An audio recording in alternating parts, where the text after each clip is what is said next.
Alright, welcome back to our Final Fantasy XIV Let's Play. It's been a little bit since I've recorded. Probably about not quite a week, but probably about 4 or 5 days, easy. So we'll have to see where we are and see what we get through today. And we'll go from there.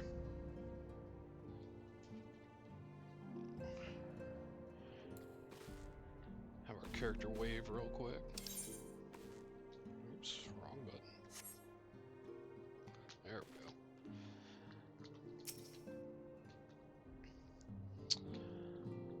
Okay, so next main scenario quest is Lord of the Inferno. Okay, so we're about to get into some heavy story elements here. Is that an upgrade? Yes. Pretty significant one at that. Alright, so let's continue with this.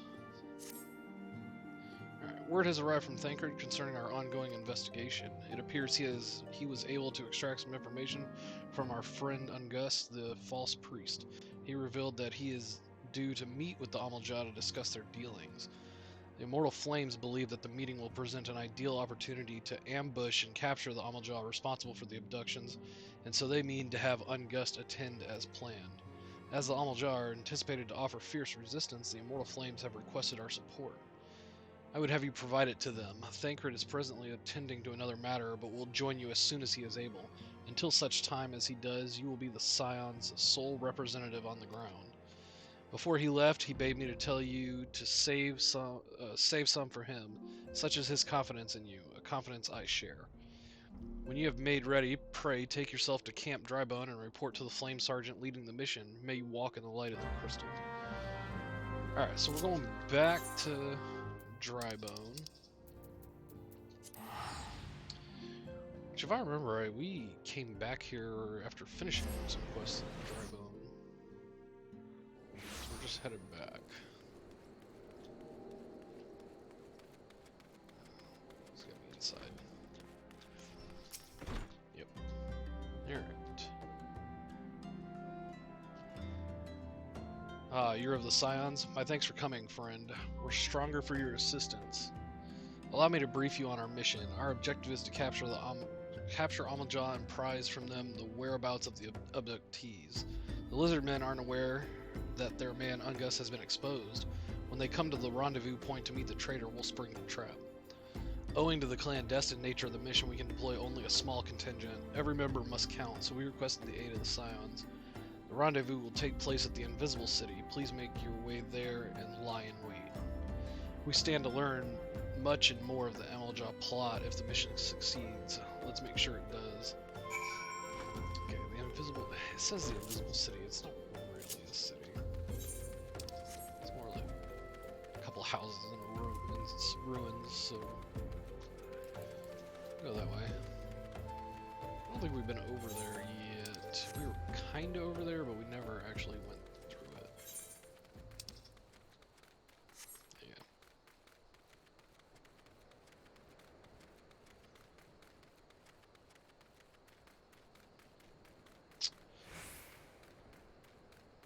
I just realized we are super overleveled for this area. It used to not be that way back in the day. You could barely keep up with leveling. Now they kind of just throw experience at you. At least for your first class that you choose. All your other classes after that, because you can level up every class on the same character. So your second and third classes, it takes a little longer, but your first class, they kind of just throw the XP at you. Yeah, because we should have to be fighting these guys. They should have noticed us. It's fine, though. This solo duty will knock us down to the correct level.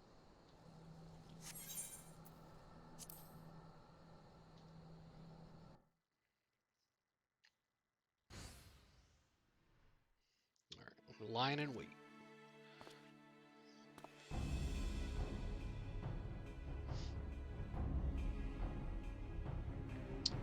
Is the bait in place? Our man is in position, sir.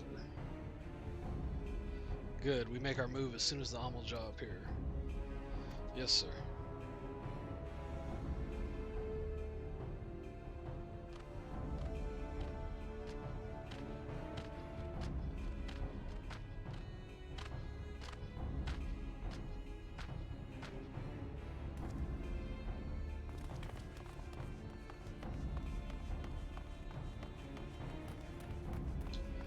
What is the meaning of this?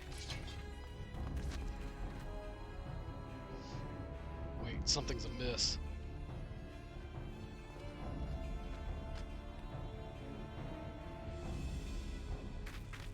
An ambush.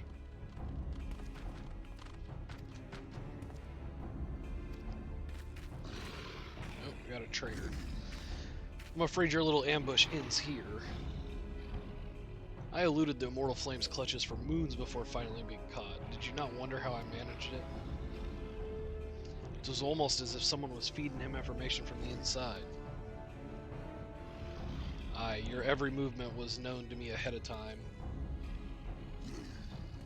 Now, as much as I'd love to chat a while, I have appointments to keep. They're all yours.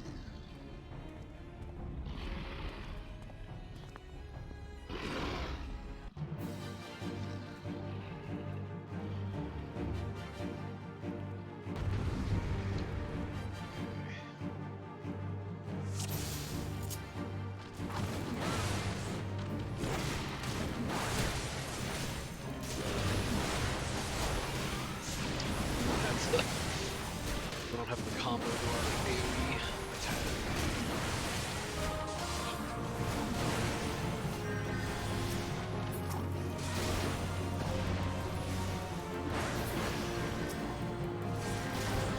Take out all of the extra mobs and leave the boss to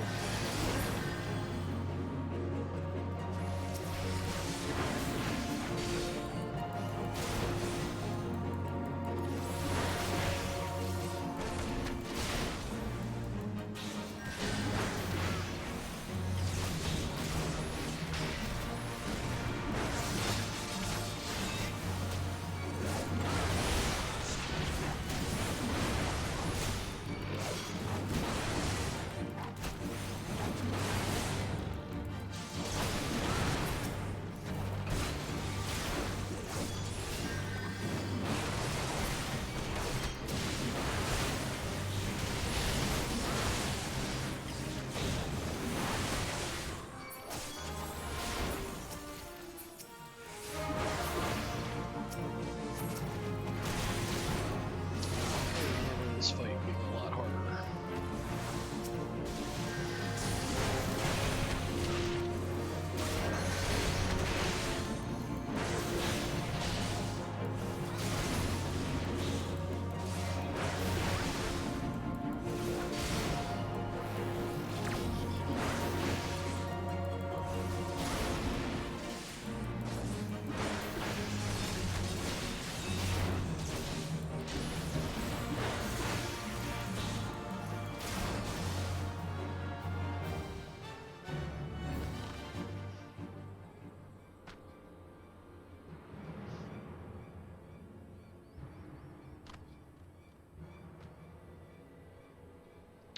Put up your weapon or your comrade's a dead man.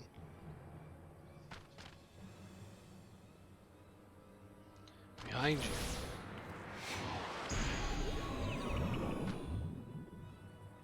He hit us with sleep. He hit us with sleep.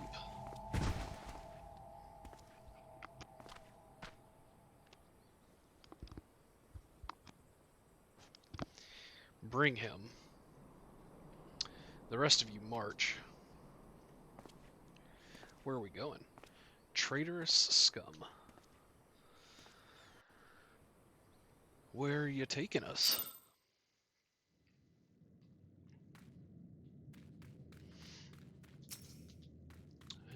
We are in a cave. Alright. I fear that Amal-Jah mean to give us to their god as an offering. If I must die, then let me die a soldier's death with steel in hand.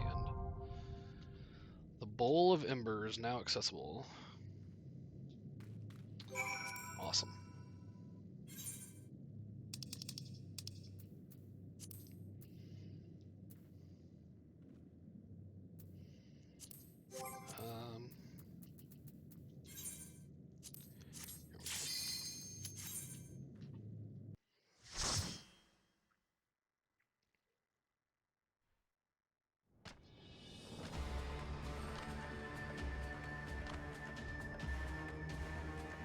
Lord of the Inferno, hearken to our plea. Lord of the Inferno, deliver us from our misery. O mighty Ifrit, Lord of the Inferno, your humble servants beseech you. Grace us with your divine presence. Praying to their God.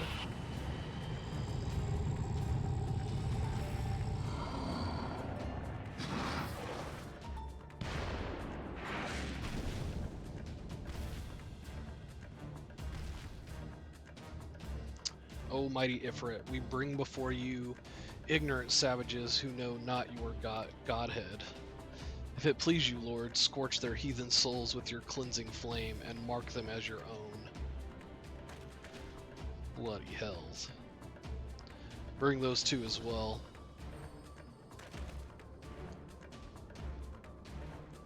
What's going on? This ain't what we agreed.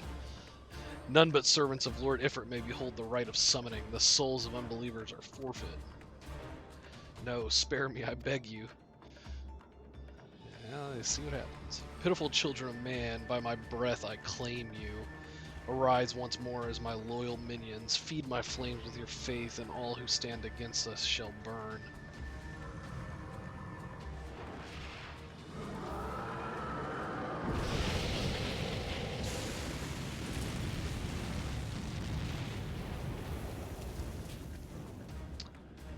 O mighty Ifrit,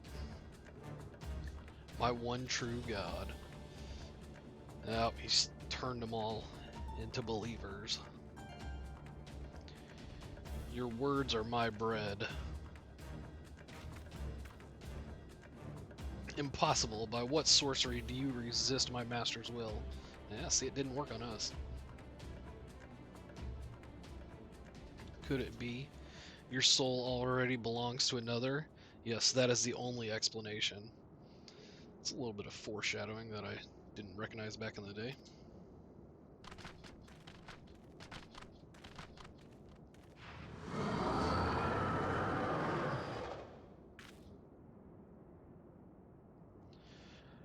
Forsooth, thy frail mortal frame can serve as vessel to the blessing of but one, yet I smell not the taint of another upon thee. The truth of thine allegiance waxeth clear, thou art of the godless blessed's number. The paragons warned of thine abhorrent kind, thine existence is not to be suffered. Okay, so you can't smell another god on us, but we belong to somebody.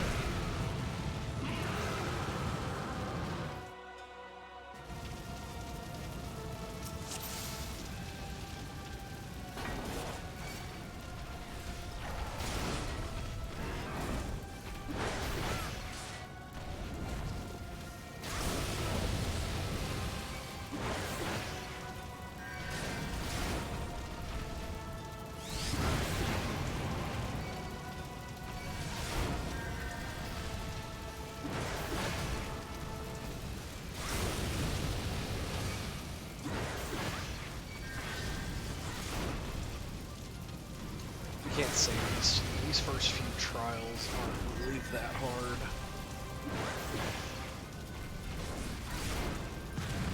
A lot of this, until we get into later expansions, is almost like tutorials.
lot of avoiding AoEs. So,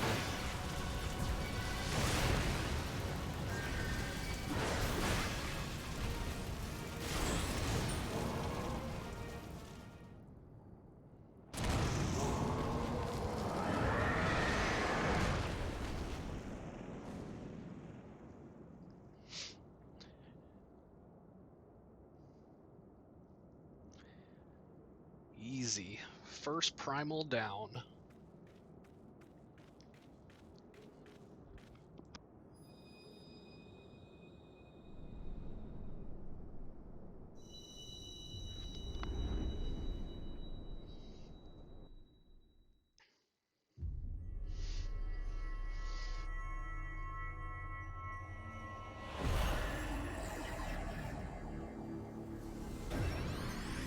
We already have one crystal. We got our second crystal.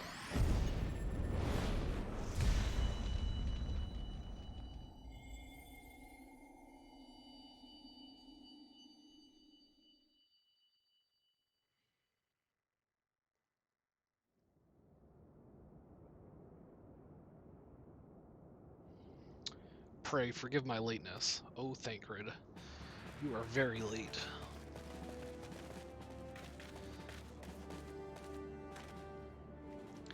I was delayed by a congregation of Amaljal's zealots. I swear, each seemed more evangelical than the last. Persistent lot.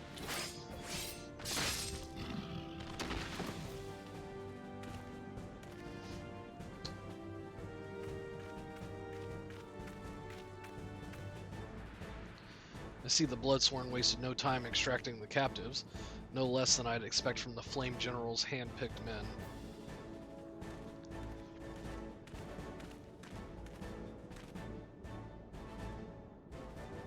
As for those two, it is fair to say their hardships have only just begun. They have much to answer for. I feel I owe you an apology. Had I known this mission would prove so dangerous, I would never have left you to face it alone. You have been given a veritable baptism of fire. But let us continue this conversation in more agreeable surrounds. Camp Drybone, shall we say. This way.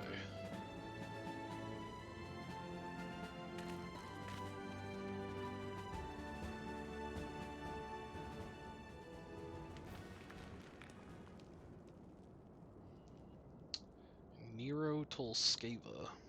So that was the mighty Ifrit. The Garleans are watching us. And what a disappointment he was. The readings are nowhere near what I anticipated, even taking Ul'dan interference into account.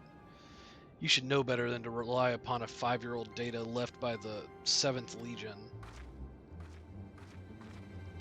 Nor can we expect any form of support from the motherland given the troubles at court. We have only ourselves to rely upon. Even ever the pessimist, my dear Livia, promise me you'll never change. We've wasted enough time here. That meter of yours is too old to give any reading worth a damn.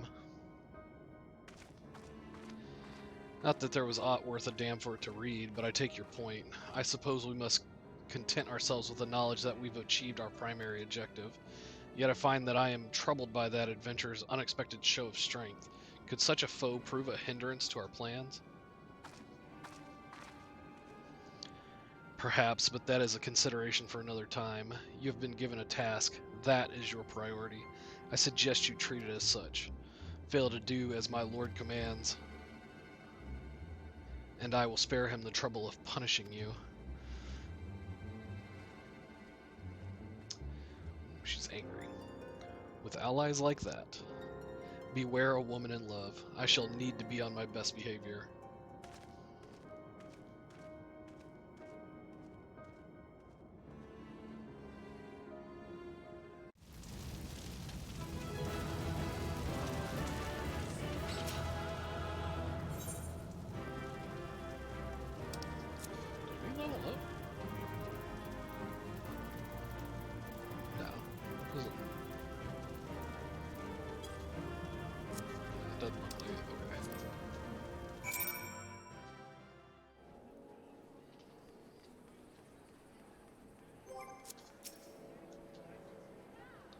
Ah, there you are. Come rest a while, you will have no better opportunity. After witnessing their god's ignominious defeat, the Amaljaw will be less inclined to risk our wrath, for a time at least. Now, where were we? Ah, yes, I was in the process of apologizing. I do hope you can forgive me. I arrived too late to be of any use to you or the abductees. They may be whole of body, but the same cannot be said of their minds. For once a man is tempered. Ah, but it ill suits me to dwell on the negatives. Amidst all our misfortunes, there is still reason to rejoice. Ifrit is slain, and by your hand no less. That is the deed of no ordinary individual. Not that I ever thought you were ordinary. On the contrary, I have long suspected that you have the potential to shape the fate of this realm. What can I say? My fine eye for talent remains undimmed. Minfilia will be proud beyond all reckoning when she hears of your deeds. I trust you shan't object to my bearing the tidings to her. That way I can claim to have contributed something to this mission. You meanwhile have earned yourself a rest. Take some time to relax and return to the waking sands when you are good and ready. We can discuss matters in more detail then. Just don't take too long, will you? The realm's problems won't solve themselves. Alright, so back to the Waking Sands to talk to Minfilia. Do we still have those tickets? Yes. Yeah, we don't really need it. Could probably throw it away.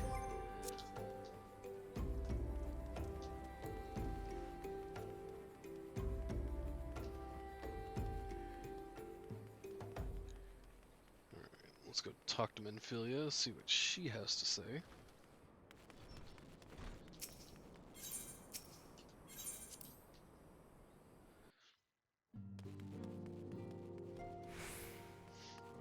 I know I've said this before, but later expansions has a lot more voice acting, so you won't have to hear my voice the entire time.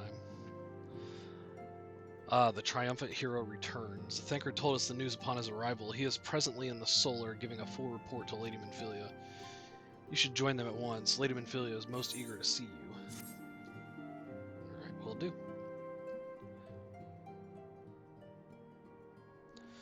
My late arrival nearly cost Hulk his life. I wasn't there when the Amaljaw took him prisoner, and I wasn't there when they served him to Ifrit. Yes, by some miracle he survived, but that does not excuse the fact that he should never have had to face such dangers alone. I failed him utterly. Just as I'm failing you all. What's done is done, Thancred. You can ill blame yourself for every... Alright, well, we interrupted some conversation. It is so good to see you again. Impeccable timing, my friend. I had just finished regaling Minfilia with your heroic exploits. Thancred has told me everything. You have done well to return to us. The perils you faced were undeniably great, yet a part of me believes that I had no cause to fear, and now we can put paid to our long investigation. As we suspected, the Amaljaw undertook both the robbery and the abductions with the aim of summoning their primal Ifrit. Nor is this tale limited to Ul'dah. Similar incidents have been rife in both Limsa and Gridania of late. I dare say you've been curious as to how these crimes are linked to the primals. Permit me to explain. Having manifested in the physical realm, primals must consume ether if they are to maintain their presence here, and the stronger they become, the more ether they require. Now, ether exists throughout creation. It flows through all life and permeates the very air that we breathe. Alas, this alone will not suffice to sustain the likes of Ifrit. Nay, he and his kind require a more concentrated source of ether, crystals. It is for this reason that incidents involving crystals can often be traced back to a primal. Which leaves us with the why of the abductions. To understand this, you must first understand how primals are born. When all is well with the world, primals possess no physical form. Their essence is dispersed across the great river of ether.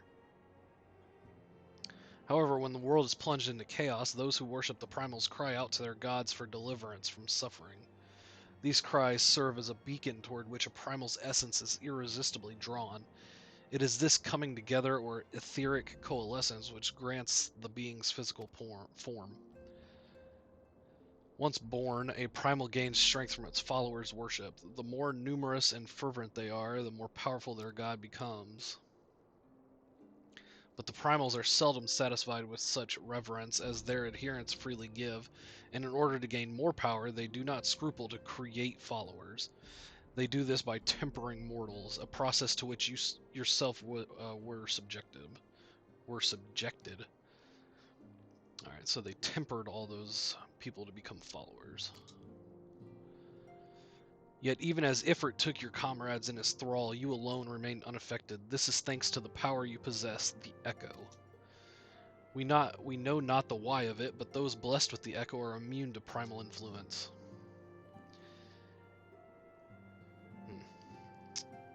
It's not completely true, but okay. It is as though a greater power protects us. When first you came to us, I told you that the Echo would be instrumental in dealing with the primal threat. I trust you now begin to see why. The recent incidents all share a common trait, meticulous planning. Such elaborate designs are a new development, and one which fills me with an unshakable sense of foreboding. While I share your concern, my presiding feeling is one of relief at your safe return. The Immortal Flames assured me that they will deal with the aftermath, so you need not concern yourself with that. We may rest easy for a time. I suggest you take full advantage of the respite. You may be sure it won't last long. Once the people learn the identity of the hero who felled Ifrit, I fear you will have nary a moment to yourself. Yeah, now we gotta go to all the commencement speeches. That's right. Whether she intended to or not, or whether she intended to or no, Minfilia neglected to tell you something I think it would be best you heard from one of us. It concerns the tempered abductees that were rescued. I am sorry to report that all are to be put to death, the flames with whom you were imprisoned included. Needless to say, this information must not be made known to the public. I swear to you that we would not do this if there were any other recourse, but once a man is tempered, he is tempered for life. His very existence lends strength to the primal whom he cannot choose but worship. And so we Scions continue our fight, that no more innocents need be sacrificed. I hope that you will continue to stand with us. But I should be going. I must offer my apologies to the Flame General for the losses his people suffered. Till next time. So they're gonna kill all the people that were tempered.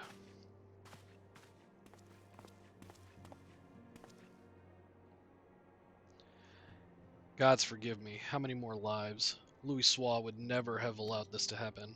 I have to do better. I have to be stronger. Oh, Thancred.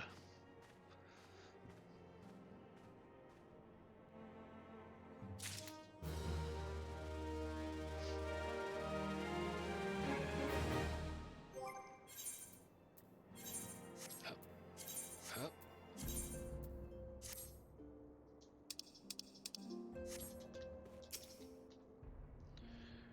Alright. A hero in the making.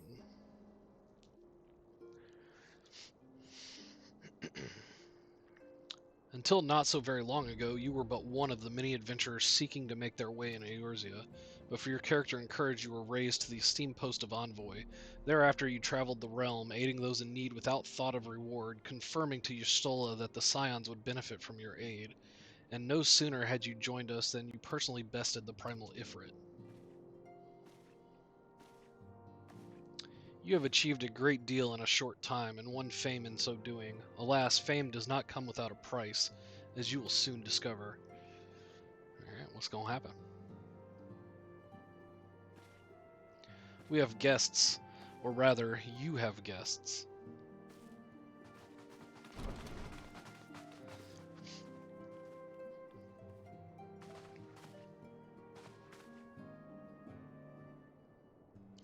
Ah, Lady Minfilia, radiant as always. I am given to understand that the Scions of the Seventh Dawn have but recently welcomed a new hero into their midst. I am here on behalf of the Maelstrom Grand Company of Limsa Lamensa to offer said hero a place of honor within our ranks. As you can see, your recent exploits have garnered you the attentions of the Grand Companies of Eorzea.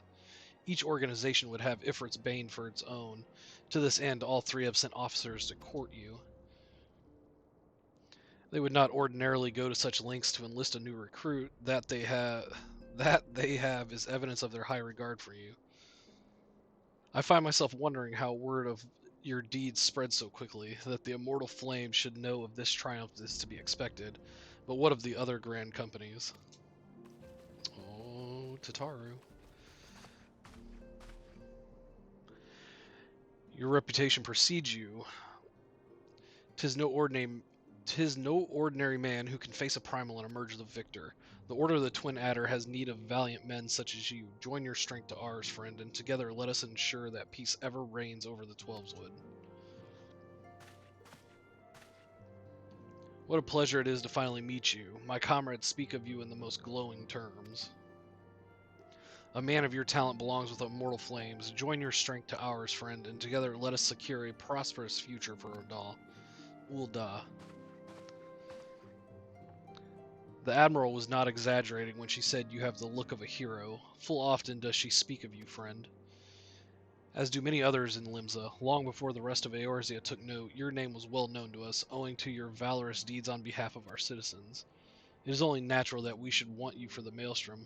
Join your strength to ours, and together let us see the grand vessel of Limsa to the shores of the glory.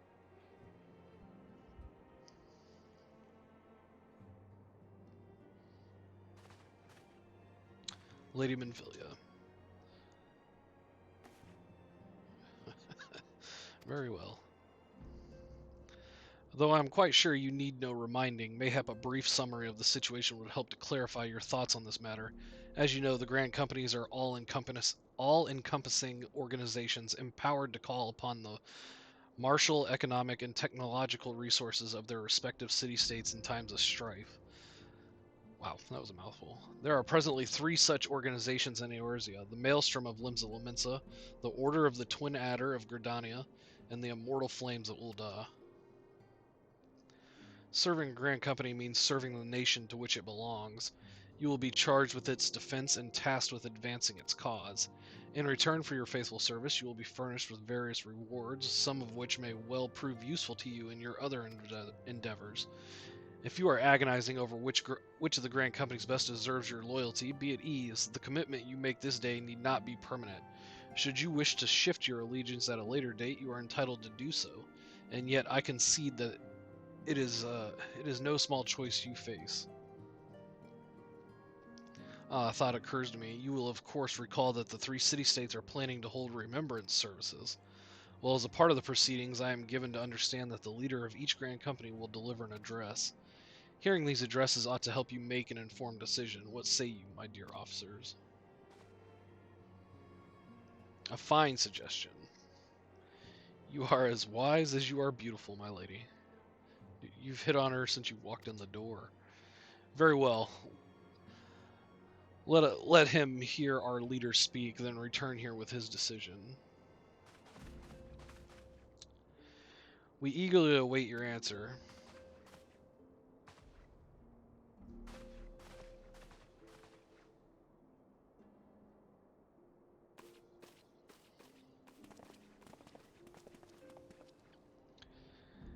I know full well that adventurers are by their nature a liberty-loving breed, and not best suited to the discipline of military service, but I strongly urge you to join a Grand Company nonetheless. While the promise of reward is enticing in itself, it is not the only benefit. You are possessed of great power, and with it you are capable of doing untold good. Yet know that great power is wont to attract attention, not all of it friendly. There will be those who wish you ill, and you must needs be on the lookout for them.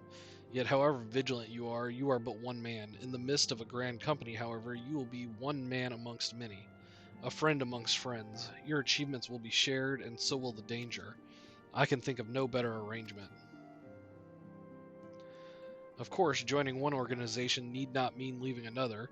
I hope that we can continue to rely upon your aid. The 12 know that we will have need of it in the days ahead. The Grand Companies seek to protect their own nations. We Scions, on the other hand, seek to preserve the future of Eorzea as a whole. Similar, yet not quite the same.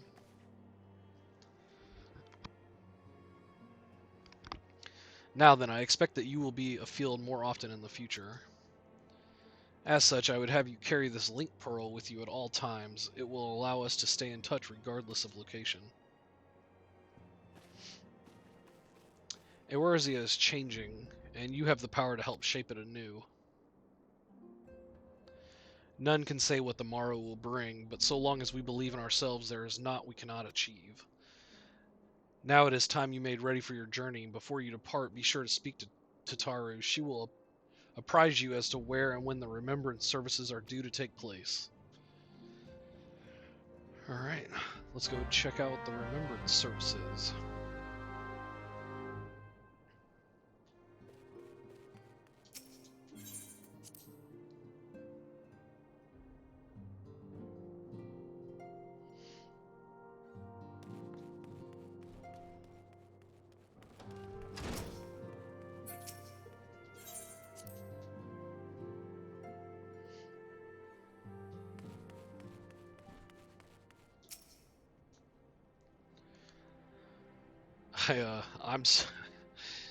Tataru. I'm sorry about all the attention you're getting. I might have sung your praises a little too loudly, and often to a few too many people.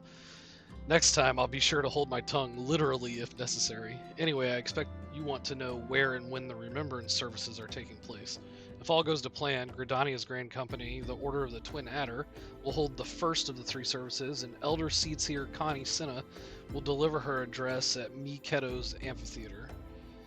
I should probably mention at this point that due to the organizational challenges involved in assembling all of the involved parties, it's possible that the order of the services might change. Still, there's not much we can do about that, so make Gridania your first port of call. Next, you'll need to go to Ul'dah, where Flame General Rabban Aldine will be addressing the masses at the Royal Promenade. Oh, and it's rumored there's to be a special guest. How exciting. Last but not least, you must make your way to the stateroom in Limsa Lominsa, where Maelstrom Chief Admiral Merlwyb Blofenschwin will be giving her address. I can never say her name. The room is accessible via the Admiral's lift. Identify yourself to the Sentry, Xanthiel, and he will admit you. Got all that? Well, off you go then. I hope you will find the Remembrance Services suitably educational. I suggest visiting the city-states in my prescribed order, though with your record of impeccable timing and luck, the schedule may well change in favor of your preferred travel plans. Farewell. Sure, we'll go in that order. Gridania, Ul'dah, Limsa. So, let's go to Gridania.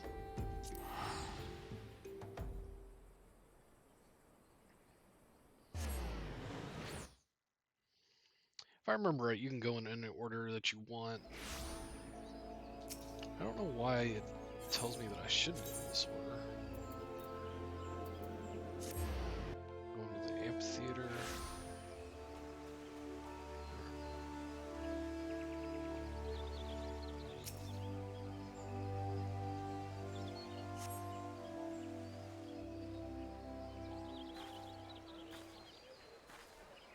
I lost my son to the calamity. The 3 Seedseers are all together. Some say you couldn't take a step without stumbling over a body.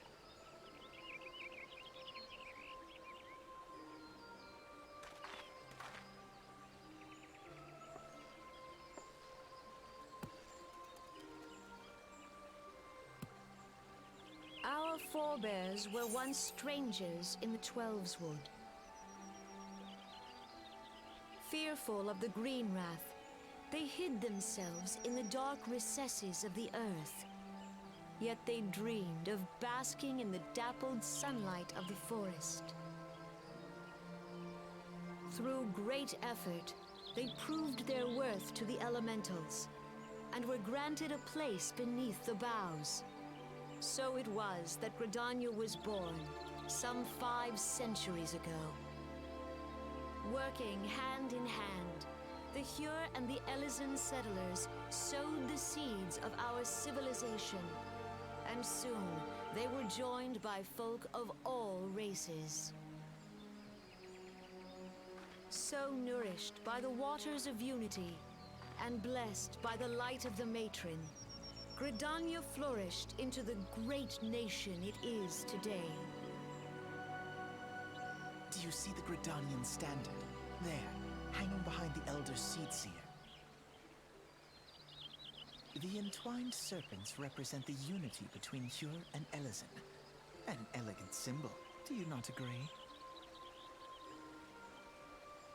In accordance with the will of the elementals, we have embraced a life of peace. Alas, our neighbors have not always sought the same for themselves, nor for us. Though we Gridanians have no love for war, we have still less for those who would threaten our way of life. Ever have we fought to protect the sanctity of the Twelveswood. When the Garlean Empire brought its war of conquest to Eorzea, we rallied under the noble standard of the Twin Adder that we might push back the encroaching darkness. And it was we who prepared the ground for the reformation of the Eorzean Alliance, that all the peoples of this realm might stand united against the common threat.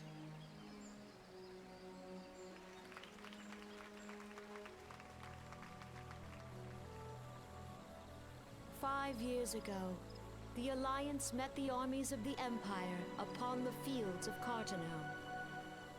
It would prove the bloodiest battle in recent memory. Countless Gridanian lives were lost. As Supreme Commander of the Order of the Twin Adder, ever shall I bear the weight of our people's sacrifice. Alas, their loss was not the only tragedy to befall us that day, for soon came the calamity.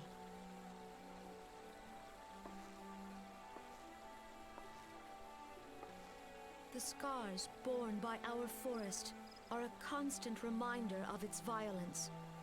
Our lives have been irrevocably changed, each waking hour a struggle to survive. Driven to desperation, some among us have strayed from the path of righteousness, resorting to banditry, poaching, and other unconscionable deeds. To compound our woes, the Ixal have returned in force, emboldened by our suffering. They test our defenses nigh without cease, and prey upon the vulnerable. So beleaguered from within and without, it is of little wonder that our unity now falters. Dark times are upon us. Time was a man could walk Pox the on the high bloody roads Ixal. without fear. On this day, 5 years ago, countless Eorzeans laid down their lives that we might behold another dawn. Please join with me in honoring their memory.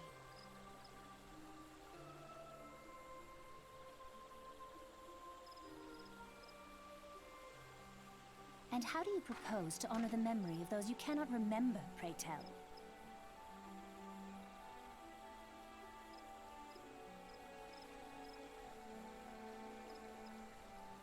The destruction wrought by the calamity was indiscriminate.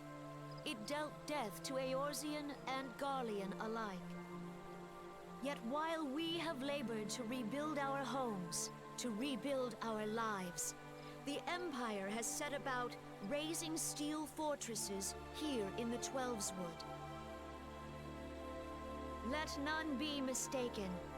The Garleans remain the greatest threat to our survival. If we are to stand against them, we must remember what it is to be united. Our many troubles blind us to the woes of our fellow man. Thence is harmony lost. Yet harmony is the founding principle of Gridania. We are gathered here to honor the fallen. Let them be honored not only in word and thought, but through concerted action. I bid you join hands with me once more beneath the Twin Adder standard. And together, let us heal the forest's wounds, that our progeny might live in harmony beneath these ancient boughs. For serenity, purity, and sanctity. We must think of the children! Woods will be done. It's up to us to protect the Follow forest. the elementals!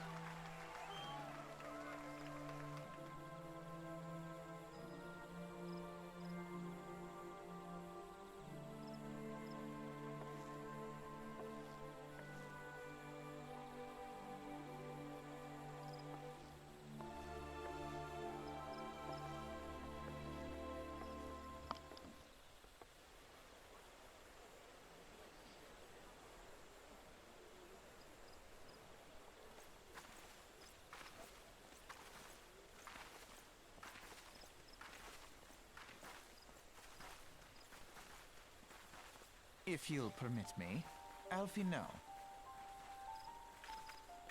And my sister, Alize, at your service. I saw at a glance that you were a fellow traveler. You might call us students of history, sampling the realm's remembrances in pursuit of enlightenment. The twins from the boat.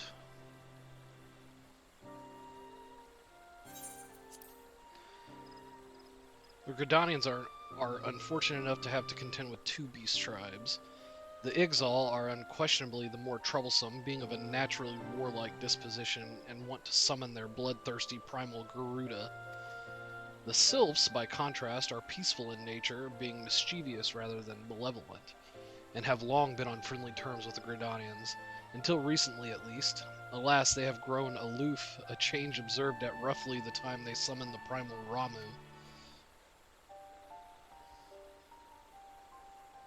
The Gridanians have no love for war, and they consider open conflict a last resort. Though they clash with the Ixal ever more regularly, you may be assured that they do so in self-defense. As for the Sylphs, they are as yet bound by a peace treaty, though one wonders how long it will be before it is broken. The Twelveswood was grievously wounded during the calamity, leaving Gridania vulnerable to attack. The people are hopeful that restoring the wood, and thereby the power of the elementals, will put an end to their woes. Yet how long will that take? Centuries, I'd wager. Meanwhile, the Ixal will continue their incursions, spurred on by Garuda and her insatiable appetite for destruction. Whether the Gridanians like it or not, sooner or later it will come to an all-out war, and when it does, the Order of the Twin Adder will need all the help it can muster. How valuable might the aid of a capable adventurer prove to them, then?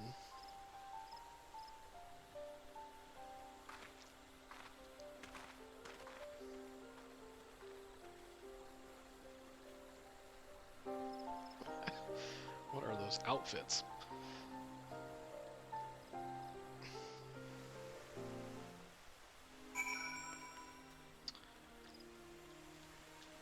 Alright,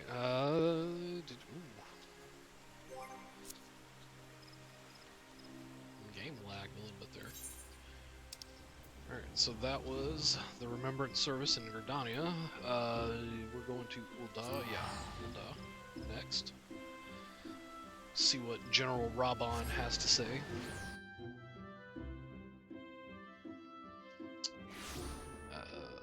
Royal Promenade, right?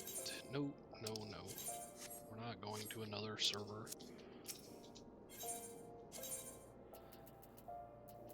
Chamber of Rule. Yep, that's the one we want.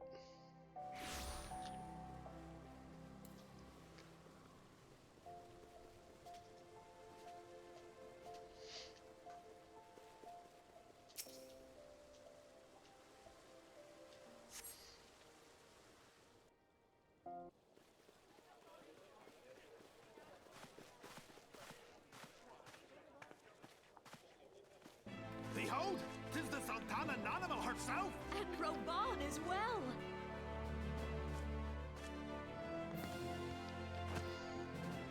The Sultan's a Lalafell. Hark, Sultana. you souls of flame, drawn to the bosom of the desert, where the fire burns brightest and shall rage forevermore. Hurrah! Rauban! Where since antiquity, under the sage and judicious rule of the Ul dynasty, we have wrought sand into gold. Where by the grace and glory of Nalthal have our brave sons and daughters flourished and prospered. I speak of Ul'dah!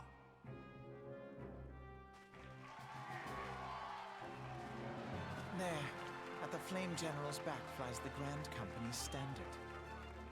Note the sigil. The golden scales of order balance the jewel of prosperity with the flame of might. Great and many are the gifts our nation has given the realm. In Eorzea's darkest hour, on the killing fields of Cartano, None spent more in blood and gold than we. Thus was the 7th Imperial Legion laid low. So that's how it happened. How soon history forgets. Yet many left our gates, never to return. Let us pray for our absent brothers and sisters, that they might know happiness in the great beyond, as Thal's honored guests. If the fates were fair, the price we paid that day would have bought us victory. Alas, they are not.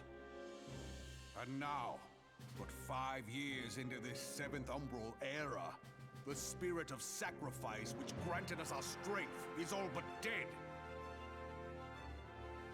Look around you. What do you see?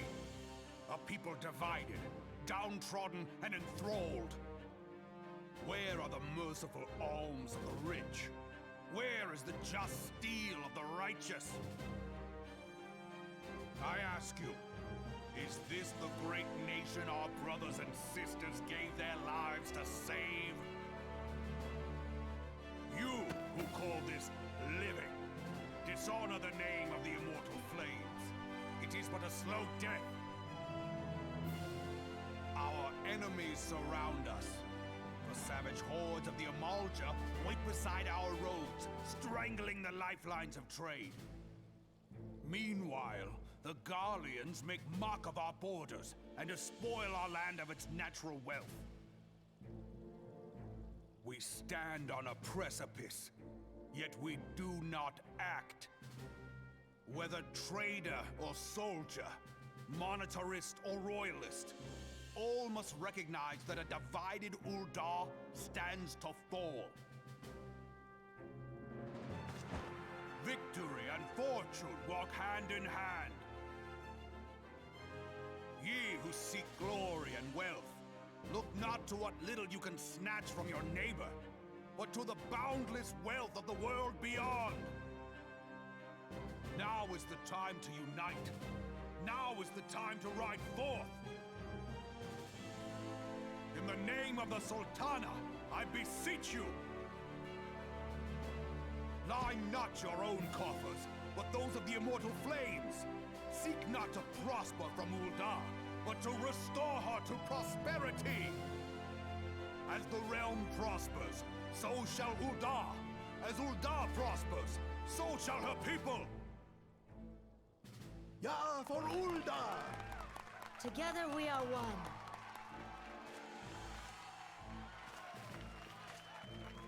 Your grace.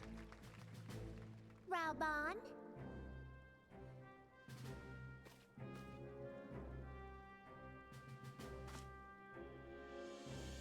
People of Ul'dah, I, Nanimo, 17th in the line of Ul, address you.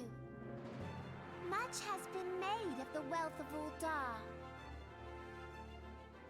Yet those who measured that wealth in coins and carats are gravely deceived. For the true wealth of Ul'dah lies in the health, happiness, and hopes of her people.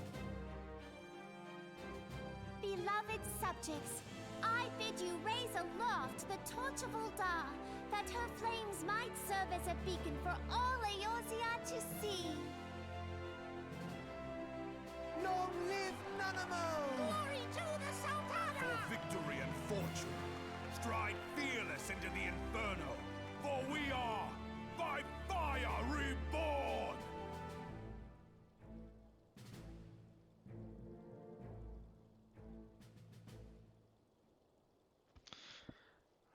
Raoban seems Forsooth, way more intense than the Sultana. I fancy meeting you again.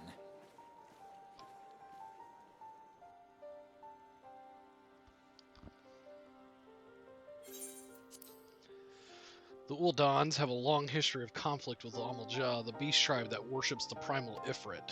Judging by your look of distaste, I take it you have encountered them. The Uldans do not shy from confrontation.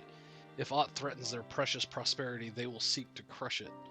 So have they dealt with Ifrit thus far, smothering his flames each time he is stoked to life. Yet he is but one of several problems. Though they have been quiet these past 5 years, the Garleans have not gone away. Meanwhile, refugees continue to arrive in droves, and Ul'dah has no clear policy on how to deal with them. After all, not even the Sultanate coffers are bottomless, and even assuming they had the coin, resources will ever be finite. Which brings me back to the subject of Ifrit. It has been observed that the Amaljar are summoning him with ever-increasing frequency. Every time they do so, the Ul'dah send their forces to smite the Primal, and though they are invariably succeed, each victory is bought with blood. It is a war of attrition which they cannot well sustain. Small wonder, then, that the Immortal Flames are eager to recruit more members. At such a desperate hour, an adventure of your experience would be a most welcome addition to their ranks. Yeah, we're going to end up going with the Immortal Flames.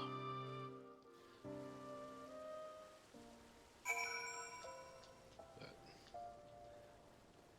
it really doesn't matter. I guess we'll head to Limsa.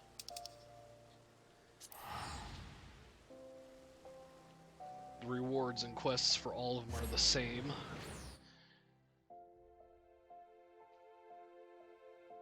Just the Immortal Flames is right beside the main teleport, so it's just faster to get to that one. So we will be going with that one.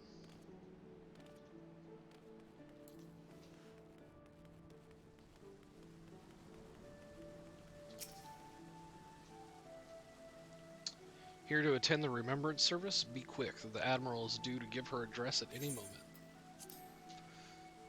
Alright, we'll listen to the Admiral. The Garleans are another matter altogether. So much for our alliance. It's sunk beyond the seabed.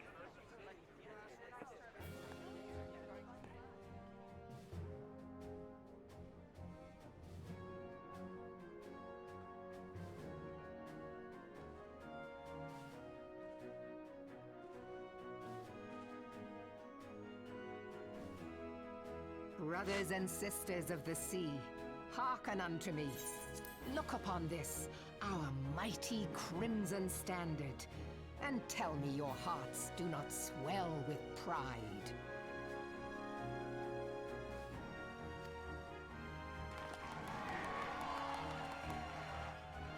"700 summers have come and gone since our forefathers first ran aground in this fertile bay. In that time, guided by the Mother of Oceans, Limsa Lominsa has grown from humble fishing village to uncontested ruler of the 5 seas and beyond.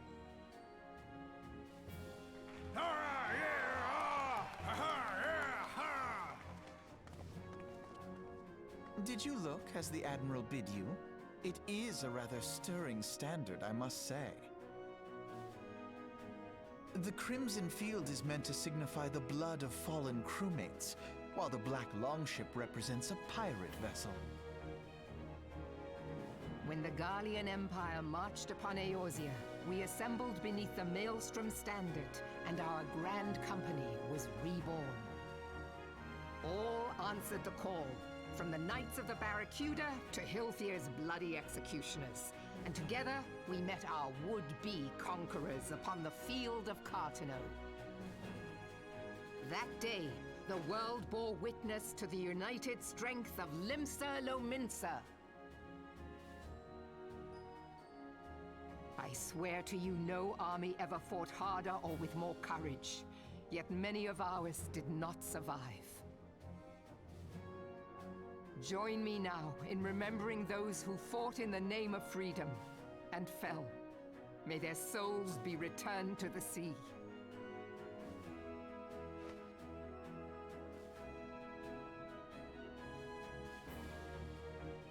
Freedom.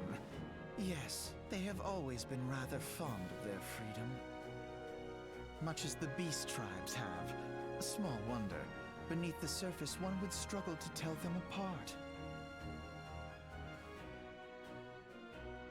It has been 5 long years since the calamity struck. 5 long years of tireless rebuilding. Yet still the wounds of the calamity fester and weep. But when I stand atop the mizzenmast and gaze out upon our battered and broken vessel, I see an undying spirit. Did we not build all this from the wreck of the Galadian all those centuries ago? Shall we not do so again? Yet there are those who would see this ship of ours sink beneath the waves of the restless Rotano. The Sahagin creep ashore seeking blood for their accursed god. Those fishbuck The Sahagin bastards. have risen? While the mines of Ogomero spew forth kobolds who push ever south, despoiling our lands as they go. These savage beast tribes will be the first waves to crash against our creaking hull. And behind them swells the grim tide of the Garlean Empire. Even now the Curs fly their flags within our borders. Doubt not, but that they will be upon us ere long. We are well nigh surrounded. Yet there are those among us who would rather turn their swords against their crewmates than our cannons against our foes. How can we hope to repel our many enemies when mutiny breeds below deck? There is but one course left to us. One bearing that will bring us victory over the beast hordes and the Empire both, and see this ship safe to port. We must mend the rift the Calamity has reopened twixt Pirate and Maelstrom, and stand fast with our adventurer brothers against the coming tempest. Mark ye well, a crew without unity is no crew at all. 'Tis but a mass of drowned men. To me, then, brothers and sisters of the sea, gather beneath the undying crimson standard, and pledge me your strength, your skill, your wisdom. And with the guidance of the navigator, this great vessel of ours shall ride the waves, till sea swallows all. Long live the Admiral! Admiral Merlin! Gather the lads! Oh, where's me cutlass? I'll follow ye to the seven hells, Admiral!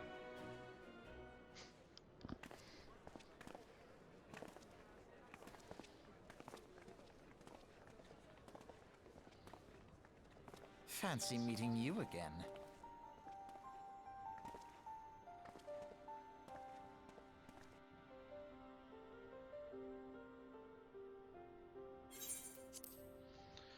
As the Admiral had mentioned in her address, Limsa Lominsa is plagued by two beast tribes.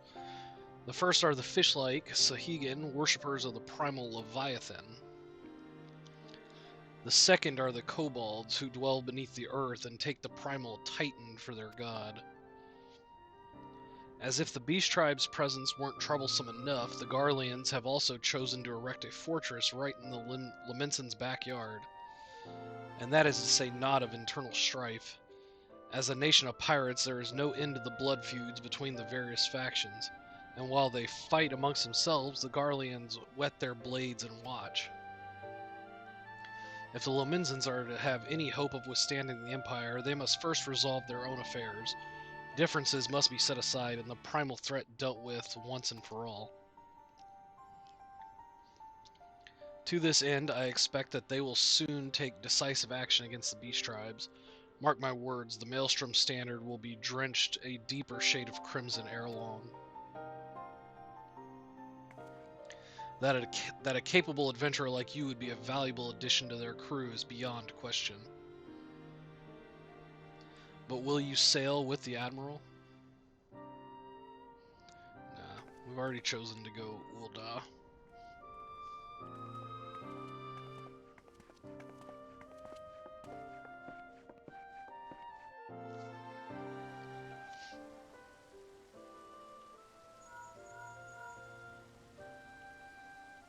Using our link pearl for the first time. Hulk, this is Minfilia. You are well, I hope. Would I be correct in thinking that the final remembrance service has now concluded? A moment ago, you say. What a coincidence. Yeah, what a coincidence. Jesting aside, I trust you remember our guests from the Grand Companies. Well, delighted though we are to have them here at the Waking Sands, it would not do to keep them in suspense any longer than necessary. In short, hurry back. Yep, we gotta go make our decision.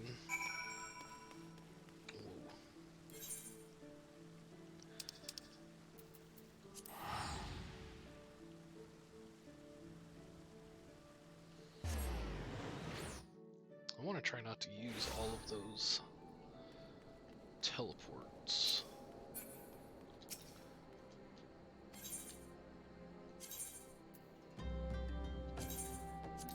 Just because I know we have to go back to Vesper Bay later on a lot.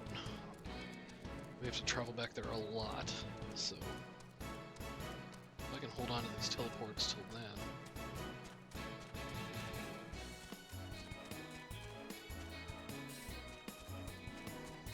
Oh yeah, we should be getting our first mount soon. Actually, it should be right after this. Hopefully.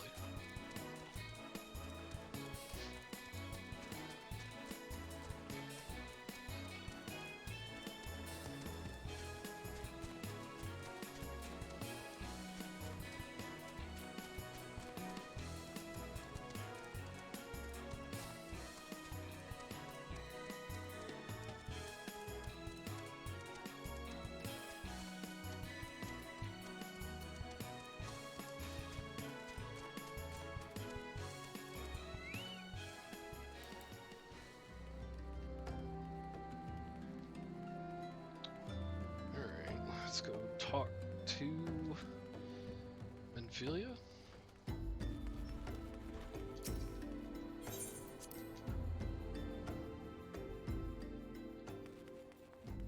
And we'll pick our Grand Company.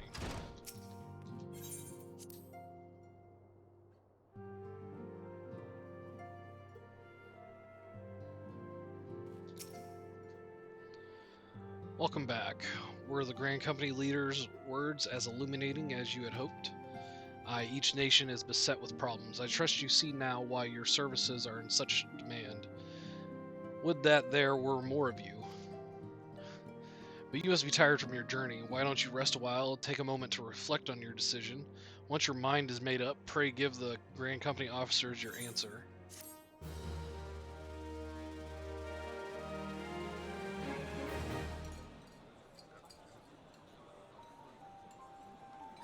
The gods only know what grand company our adventurer friend will keep. The wheels of change are in motion regardless. Brother, are you certain this course is best? Whatever do you mean, dear sister? The so-called remembrance ceremonies were little more than standard waving rallies. As though the Calamity and Seventh Umbral Era warranted scarcely a mention. Well, of course they were standard waving rallies.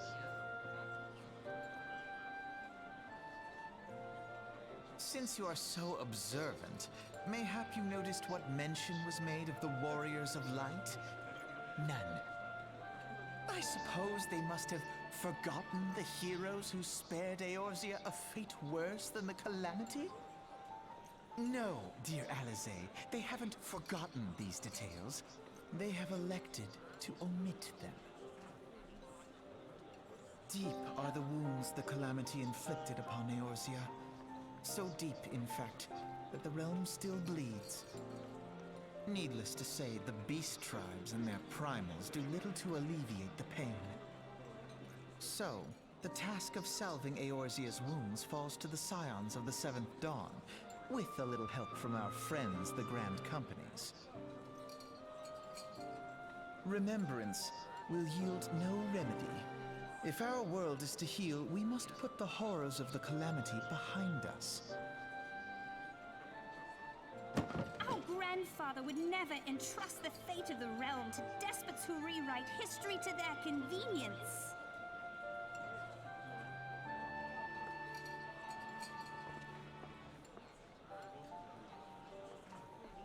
There must be another way to cure what ails this world, and I mean to find it.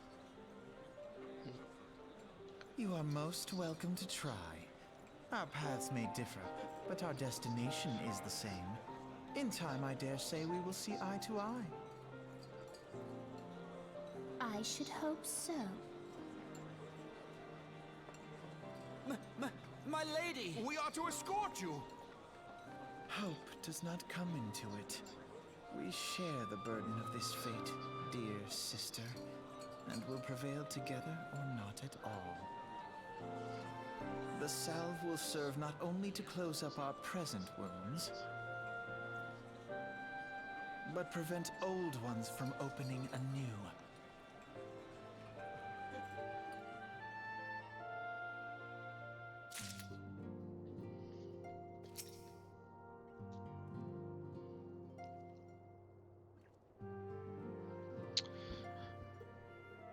Welcome back, adventurer. I take it General Raban's words kindled a fire within you? Yeah, we're going to join the Immortal Flames. Excellent. I feared that the incident with the traitor may have soured your opinion of us. It gladdens me to see that this isn't the case. But before we can count you as one of our own, you must be formally inducted into our ranks. Okay. Please proceed to the Hall of Flames on Uldal's Merchant Strip and identify yourself to the personnel officer. I will notify him of your coming. With your strength joined to ours, we shall surely prevail over our enemies, be they beastmen or Imperials.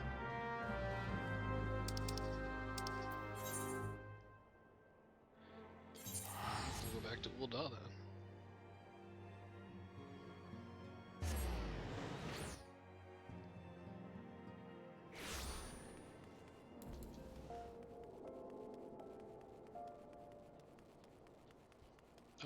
Running into the wall.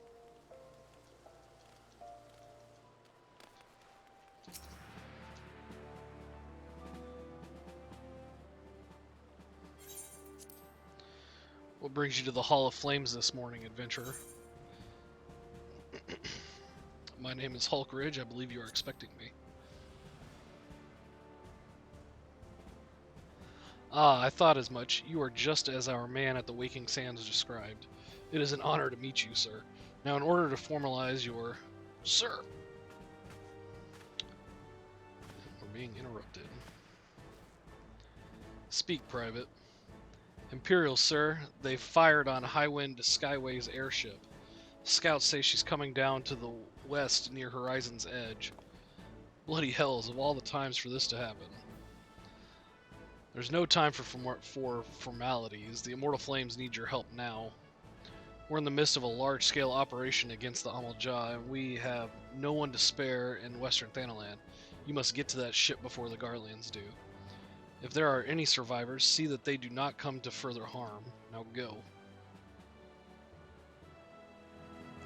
I gotta go on a mission before I can even join this place.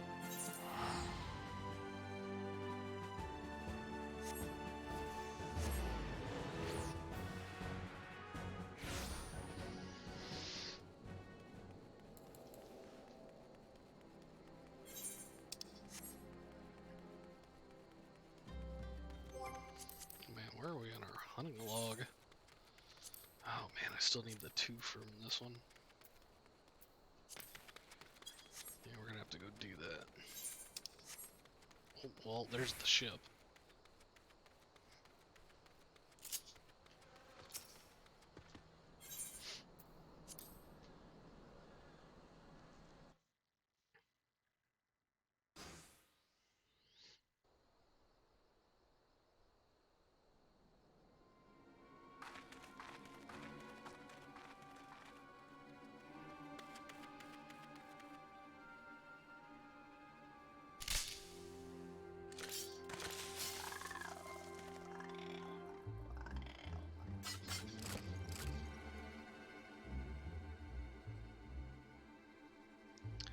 An adventurer? What are you doing out here? No, wait, let's find some cover first.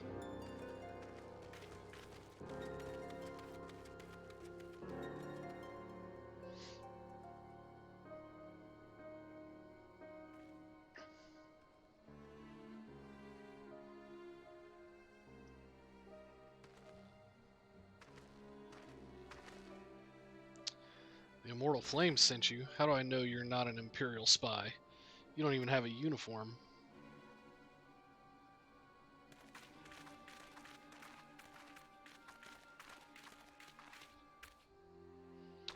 Are you alright, sir? Our scouts reported the attack on your craft. We've come to rescue you. Hulkridge, yes. Glad to have you with us.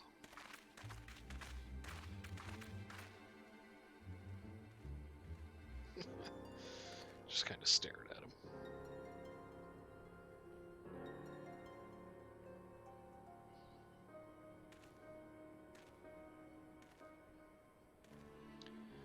I have not seen a craft of this design before.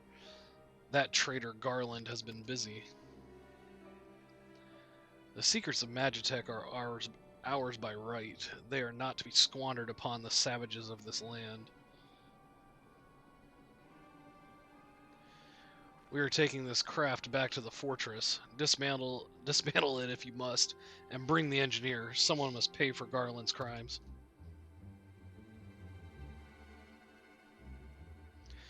They mean to take the ship back to Castrum Meridianum, along with your friend. Wedge, you have to help him. That fool of a Lalafell was hiding inside the tiny Bronco. Nice looking ship, though. Not the best place to have taken shelter, I agree. It's the first airship we've built since the Calamity. The first since Master Garland. Well, since he went missing. After years of work, she was finally ready for her first test flight, and she was soaring. She really was, till those bastards blasted her out of the sky. We attack on my command. Kill them quickly and save the Lalafell if possible. If possible? Damn. Is that clear?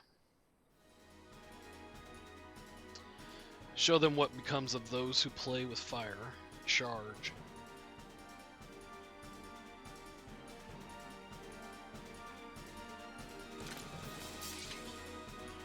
We're under attack. To arms. Here we go.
Surprising, actually, because most bigger mobs can't be stunned. But again, it is low-level stuff.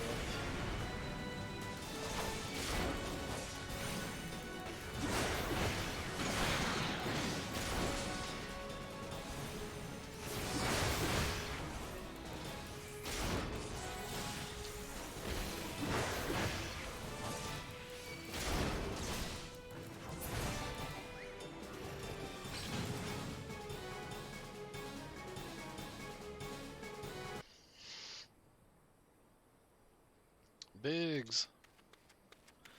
Biggs and Wedge. Iconic from Final Fantasy. Wedge, you shouldn't have stayed with the ship. That was a close one. Too damn close. So how's she look anyway? The auxiliary propeller is a dead loss, but I think we can wring enough thrust from the main propeller to get us airborne. A few minor modifications and we should be able to fly the tiny Bronco home. If I remember right, that's a reference from 7? Tiny Bronco? The Imperials will come looking for their scouts, but we can defend this position until the engineers leave. You should go. You still have unfinished business to attend to at the Hall of Flames. You're not quite one of us yet, though anyone who would have seen you in action today would be forgiven for thinking otherwise. I just wanted to say sorry, for calling you an Imperial spy and all that. Got that one wrong, didn't I? Haha. Seriously, though, if it hadn't been for you and the Immortal Flames lads hit there, we'd be chained up in a dungeon by now. I'm in your debt, friend. We both are. Wedge. Thank you. We're very grateful.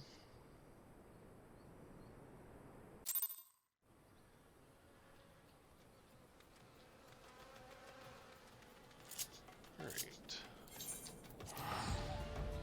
Go back to the Hall of Flames and actually become a member.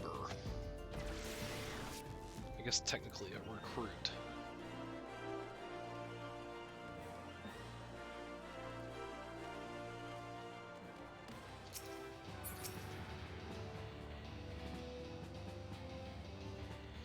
Welcome back. Word of your deeds in the field reached me not long ago. Exemplary service.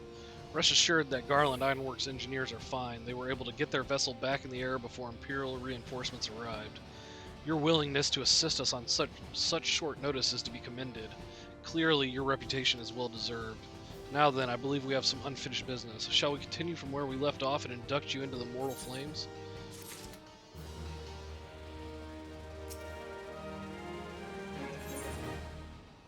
For coin and country.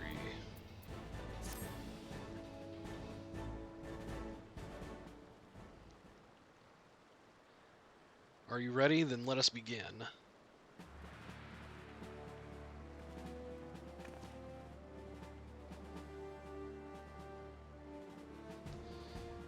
Alcrage, you stand poised to enter a sacred trust.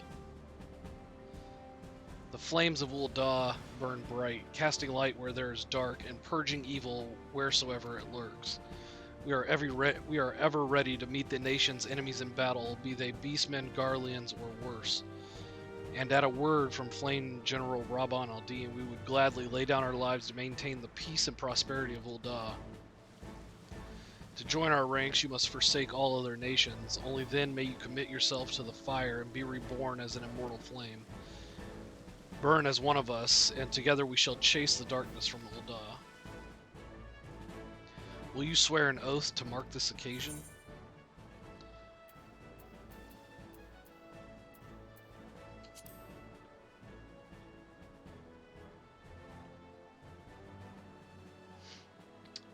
The Flame General would lead the van in every battle if he could.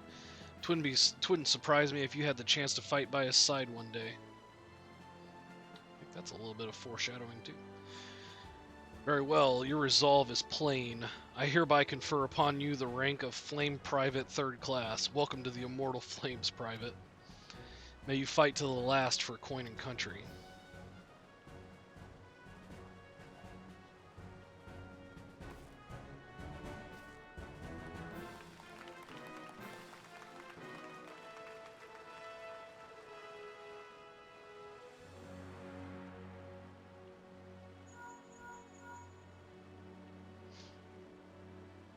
Minfilia. Can you hear me? This is Minfilia. An officer of the Immortal Flames contacted me with the news of your enlistment. My congratulations, Private Ridge. I have no doubt that you are eager to make the acquaintance of your new comrades, but I would ask that you pay a visit to your old ones first. Remember, though you are now a Flame of Ul'dah, you are no less a Scion. Pray return to the waking sands at your earliest convenience. There are some friends here whom I would very much like you to meet.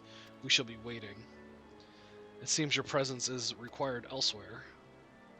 But before you leave, perhaps you could find a moment to speak with Commander Swift. He is not one to see new recruits go into the field unprepared.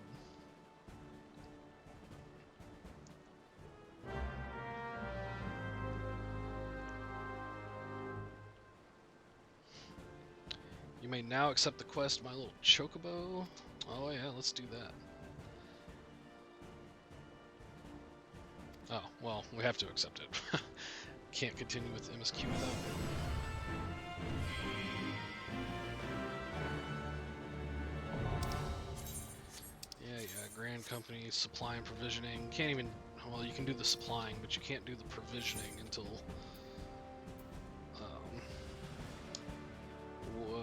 you up your rank.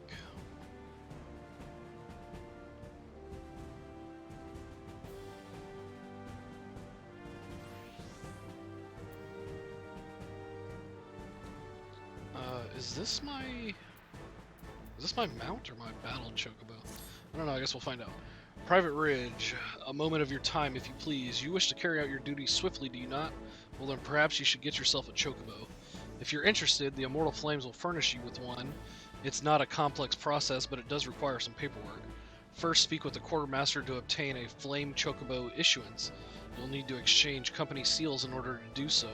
Once you've received your issuance, show it to Mimigun by the gate of Nald. He'll be the one to furnish you with a bird.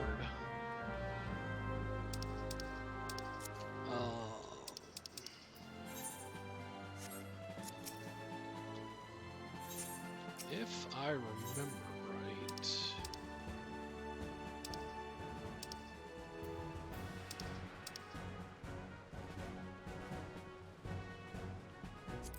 It's not in weapons. Where is it? It shouldn't. It's not in armor. There it is. Oh, we need to go finish this quest because it will give us the 200 we need for that. Oh my god, I'm just thinking, when I played this, when this first came out, that whistle was like 3,000 seals. And took you a fair amount of time. Probably, if you actually put in the effort, it took you probably about 8 hours to get what you needed to be able to buy it. And I think you had to be level 30 for some reason.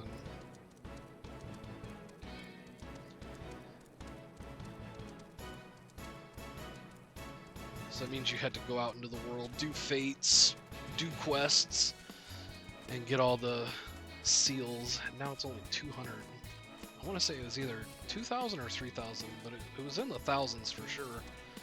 And it took some time.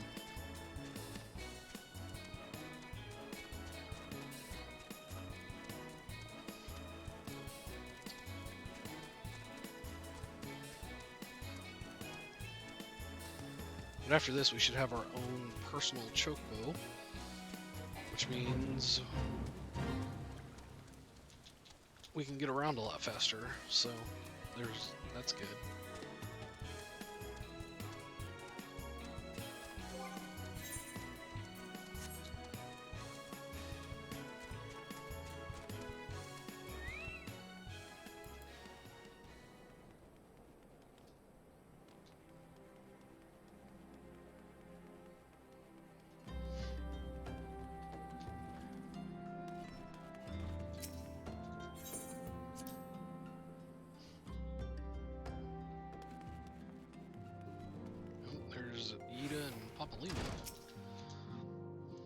Welcome back. Lady Manfilia awaits you within.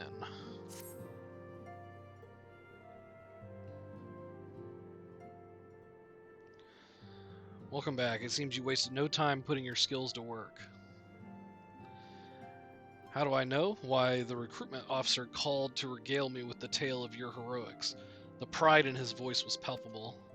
We Scions are truly fortunate to have you with us. Now, when last we spoke, I said that I wanted you to meet some friends, did I not? Well, I neglected to mention that you have already met. Taru, please show them in. This way, sirs. Ah, Biggs and Wedge. Thanks again for getting us out of that mess. We owe you our lives. But I don't think we've properly introduced ourselves. I'm Biggs. And I'm... Gods, man, spit it out, will you? Wedge, at your service. I'm pleased to say that Biggs and Wedge will be staying with us for a while. Magitech-driven contraptions, such as airships, grow ever more vital to the city-states of Eorzea. As a neutral party, it was judged that we Scions should serve as the keepers of this technology. Of course, for this we needed the knowledge of experts, and so we requested the assistance of Garland Ironworks, who very kindly sent us 2 of their finest engineers. Our happy family continues to grow. On behalf of the Scions, I bid you welcome to the Waking Sands.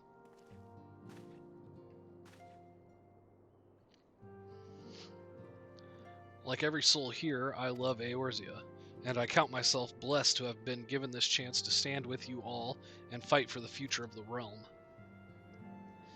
Never have I known such fulfillment, such happiness.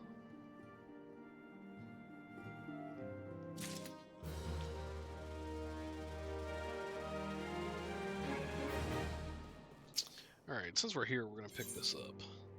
Sylph Management. Oh, we're going to go meet the Sylph Beast Tribe.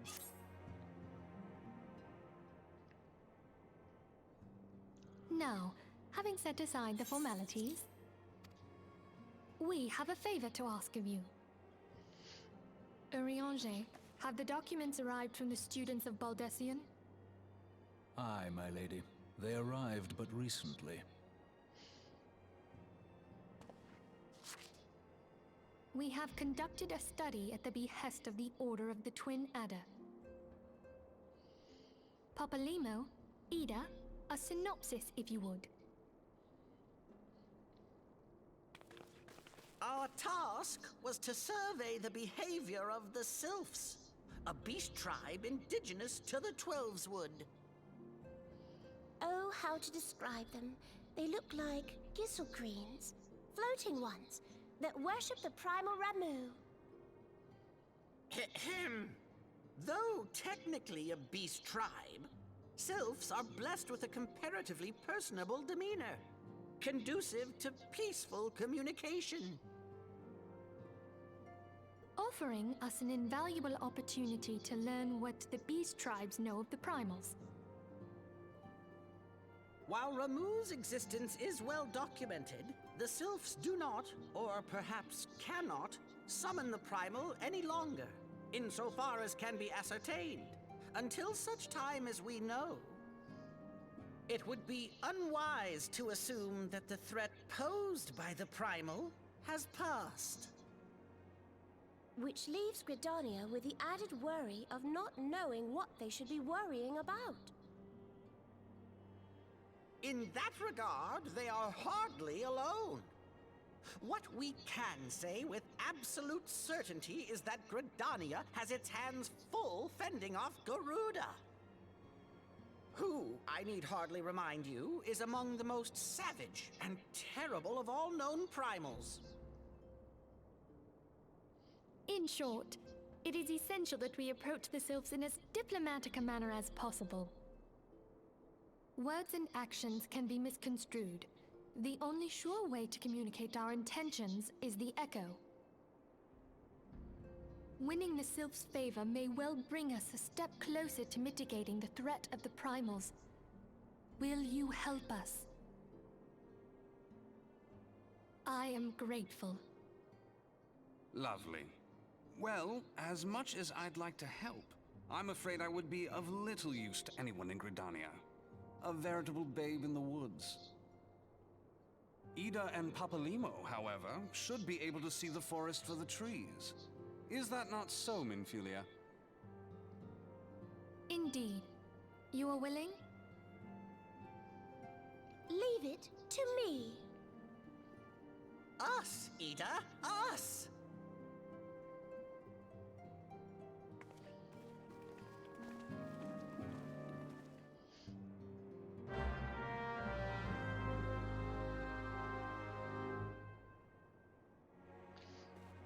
Alright, well. We gotta go to Gridania, but we're gonna go get our Chocobo first. So. Yeah, back to Ul'dah. Real quick, to finish that up, and then we'll go check out the sylphs.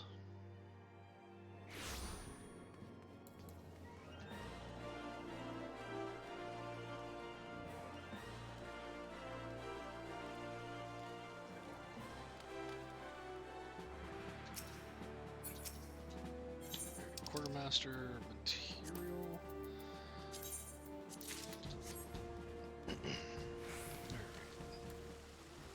Oh man, I gotta pick out a name for this Chocobo.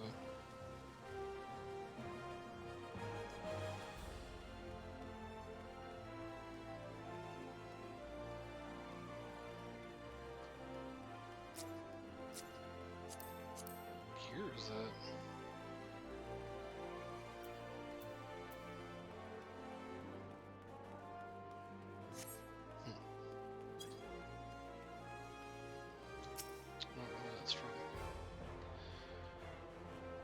Want a bird issued to say, and then I'll need to see your flame chocobo issuance.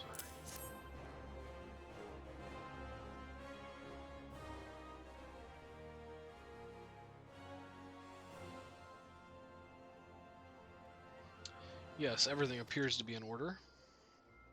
A moment, please. I'll be right back with your chocobo.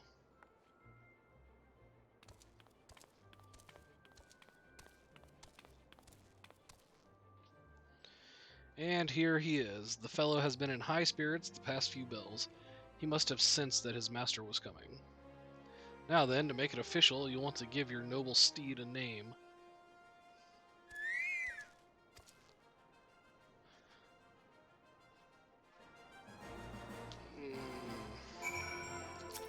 What are we gonna name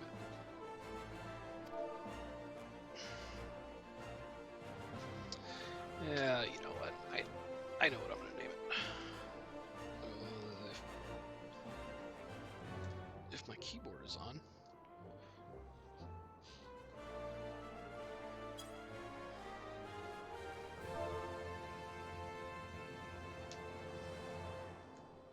Oh, it's not on. Okay, hold. 1 second. Alright.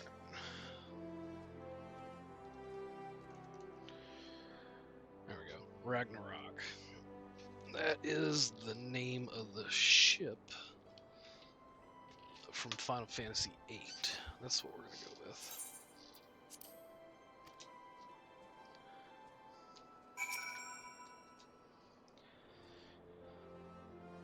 I dare say he likes his name.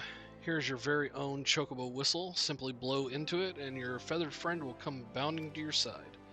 But do forgive him if he doesn't respond when summoned in crowded city areas or monster-infested lairs. Chocobos are stout-hearted creatures, but they have their limits. And lastly, I present you with your Chocobo Rider's License as is required by law. And that concludes all of the formalities. I wish you and your Chocobo long years of fulfilling companionship. Alright.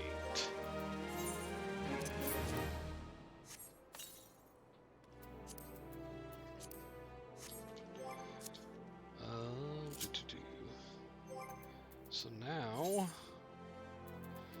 we have access to all of our mounts.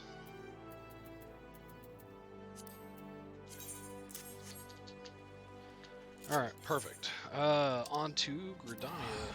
Check out the sylphs.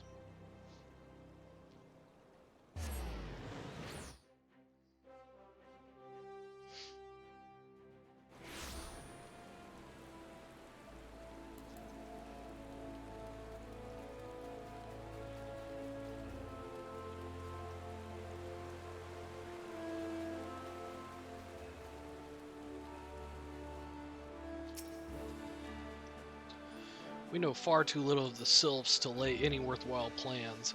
We must call upon the scions once more if we are to... beg pardons, 'tis a terrible habit of mine to think aloud. But tell me, what brings you to the Adder's Nest? We come in peace.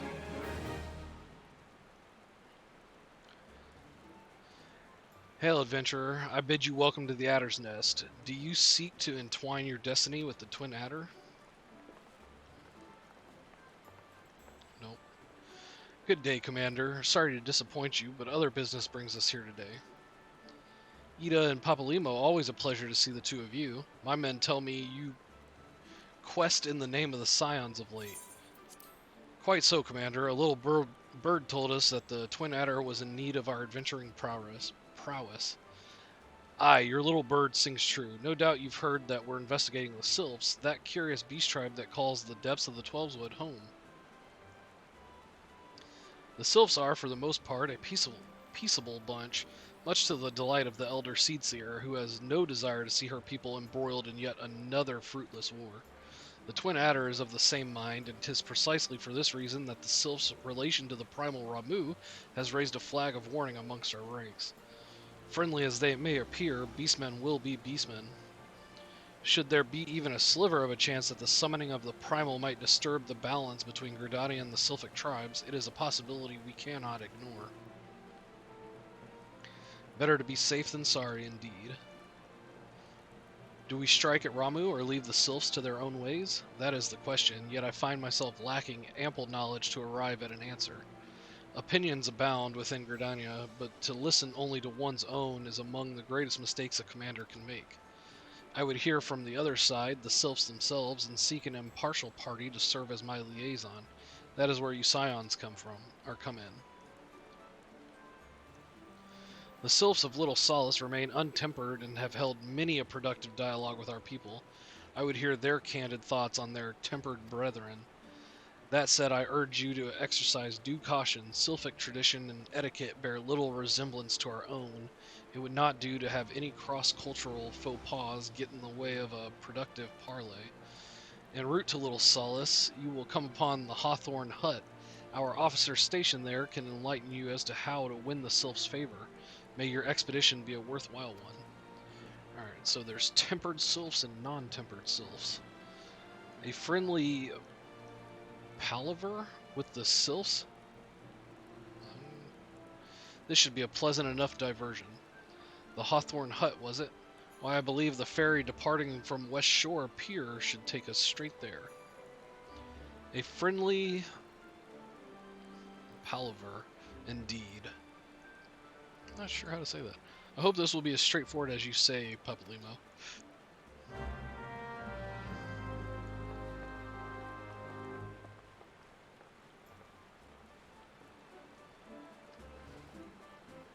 Somebody hit 90. Oh, it looks like they hit 90 on their minor. Okay, the West Shore. Where's the West Shore Pier? Oh, it's up a map.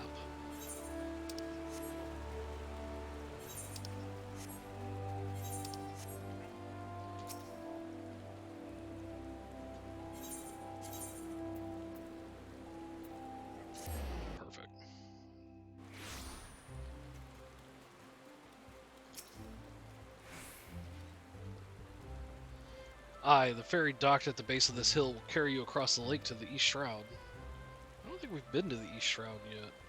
Once you're ashore, head due east and you should find the Hawthorne Hut without much trouble.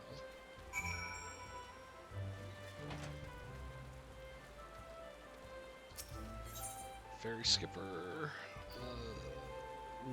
We do not want to go to Lavender Beds. That's the housing district. So Sweet Bloom. Happen to be heading across the lake to Sweet Bloom Pier in East Shroud. Nope, we haven't been here. We just got the achievement for it. Alright. Works. There is a crystal here that we will need to get.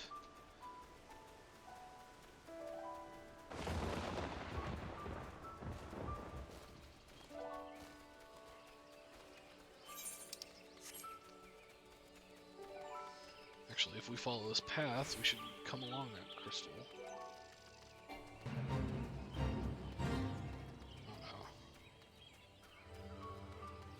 way too high a level to deal with this fate. It wouldn't even offer us enough XP to do it.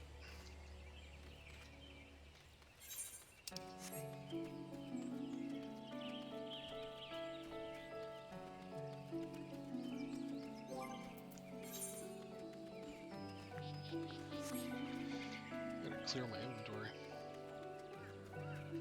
Oh, there's the crystal, I can see it.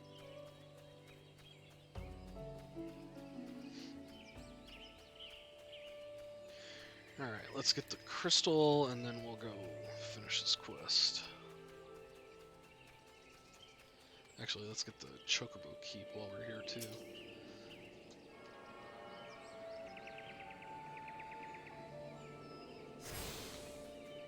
Oh, we have our chocobo. I didn't even use my chocobo. Okay, we will. Well met, traveler. Might I interest you in a chocobo porter? No.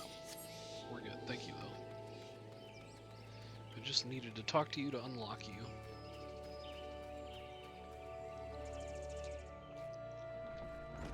Oh.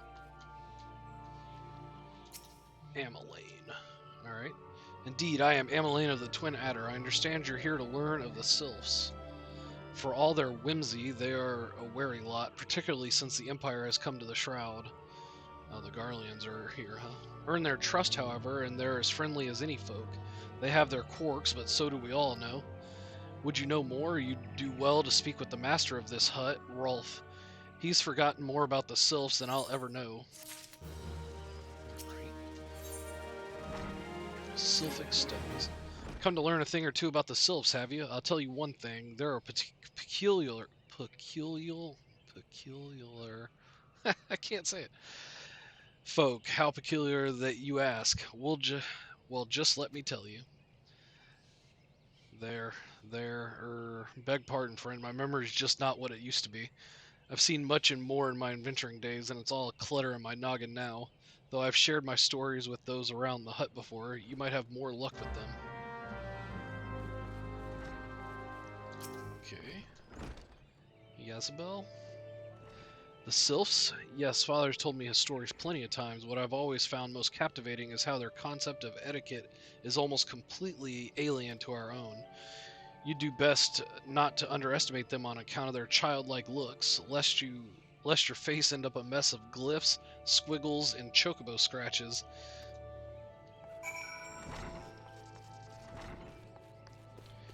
Nobody back here, right? No. Okay. Outside.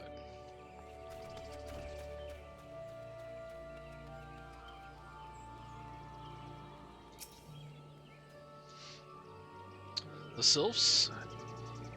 Inveterate tricksters and troublemakers, that's what they are. One day they're drawing mortal faces on our masks, the next they're sending our young sentries falling to the bottom of a ravine.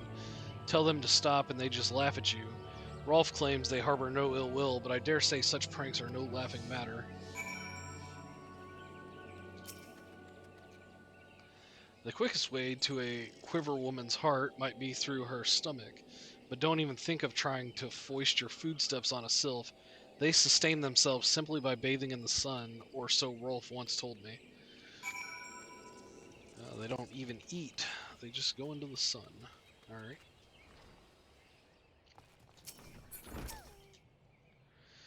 Oh, of course, of course. Hearing your stories, well, my stories, has brought the memories flooding back to me. I feel like dancing. Yes, nothing brings people together quite like a little toe tapping. A sylph told me long ago that dancing is a time-honored greeting among their kind. You do well to remember this. It just may help win the favor of our forest friends.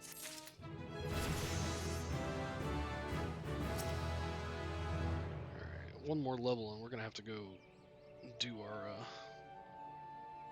Marauder quests. Like, we have one now, but we're gonna wait till 30 to do them. First impressions. Oh, still here, eh? Great. There's one more thing you should know about the Sylphs. They don't take kindly to guests who show up empty-handed. To earn their trust, you do well to bring along a drought. What was it again? And my wife Rosa and I were just speaking of the matter not days ago. Forgive me, friend. Speak to Rosa at the comb. Her memory should prove more reliable than my own.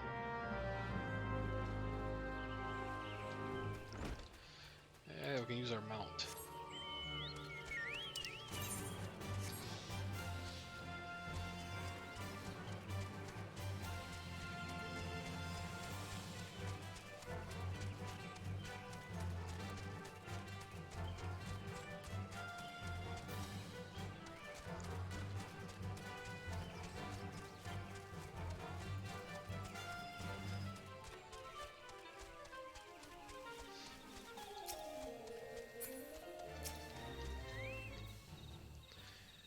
peace offering for the sylphs. Were it anyone else, I'd recommend a jar of honey, but I fear that wouldn't get you past their front doorstep, dear. No, their tastes run more to the unusual.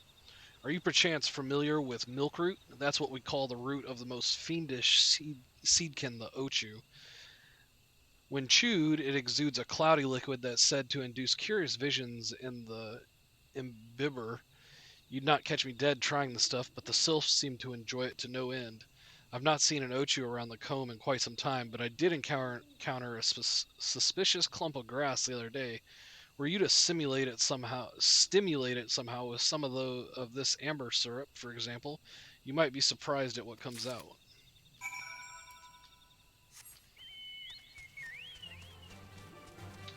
Alright. Let's try it.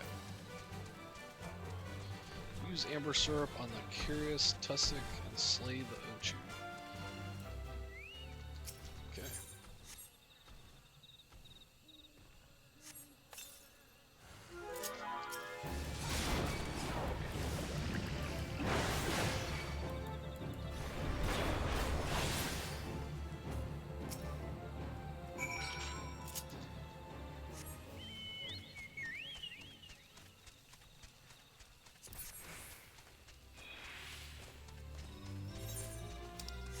That was easy enough. Then again, we are over-leveled.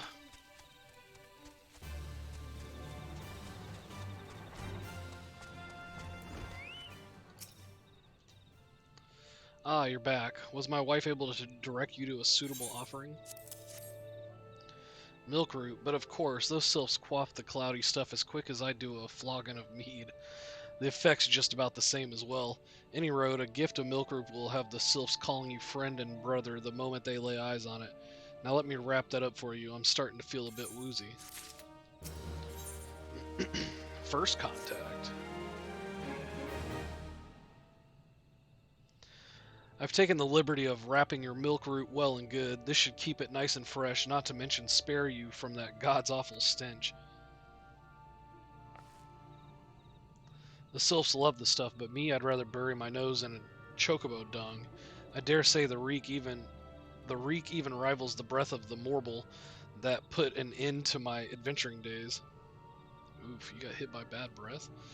But I can tell you that story another time. You've more important matters to attend to today, yes? The sylphs are an eccentric bunch, but I've shared their company enough to know they're kind at heart. They'll not shun one whose intentions are true. May your parley be a fruitful one, friend, and do not stop, and do stop by on your return. There's a flagon of full flower mead with your name on it if you regale me with your adventuring tales. Ah, and before I forget, don't go traipsing off just yet. Ameline here would have a word with you. Travel in safety, friend, and do pass along my regards to the winged ones.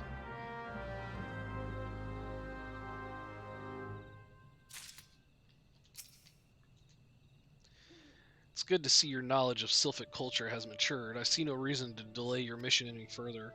Upon your arrival at Little Solace, seek out a young sylph by the name of Camuxio.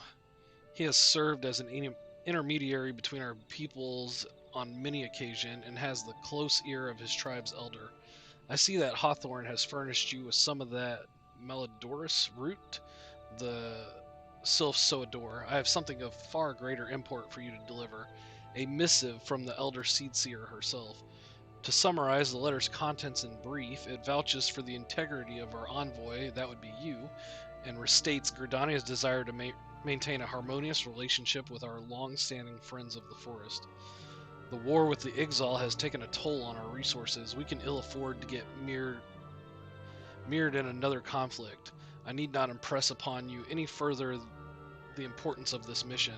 May the 12 see you return with good tidings. Alright, well, let's go meet the sylphs.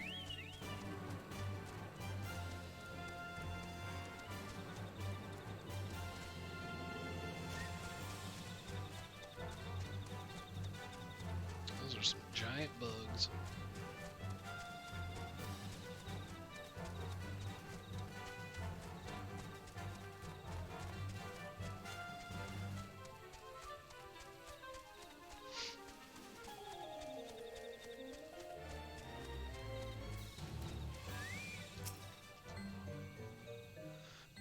Luxio. Walking One is not familiar to this one. This one does not trust strange walking ones. Strange dancing ones might be a different story, but this one expects no such thing. Walking One should go home and leave this one be. Oh man, we gotta dance for him.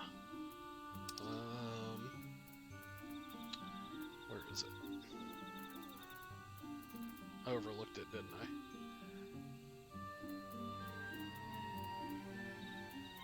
Yeah, I had to have. There it is.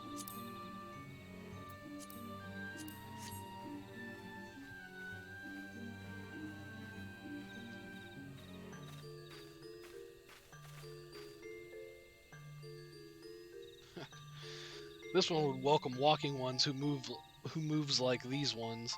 If walking one would talk to this one will answer. This one is a busy one, so walking one should speak with quick tongue. Walking wood would bring gift to this one. Walking one is most kind.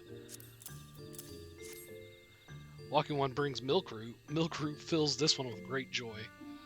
This one gives thanks, gives many, many thanks.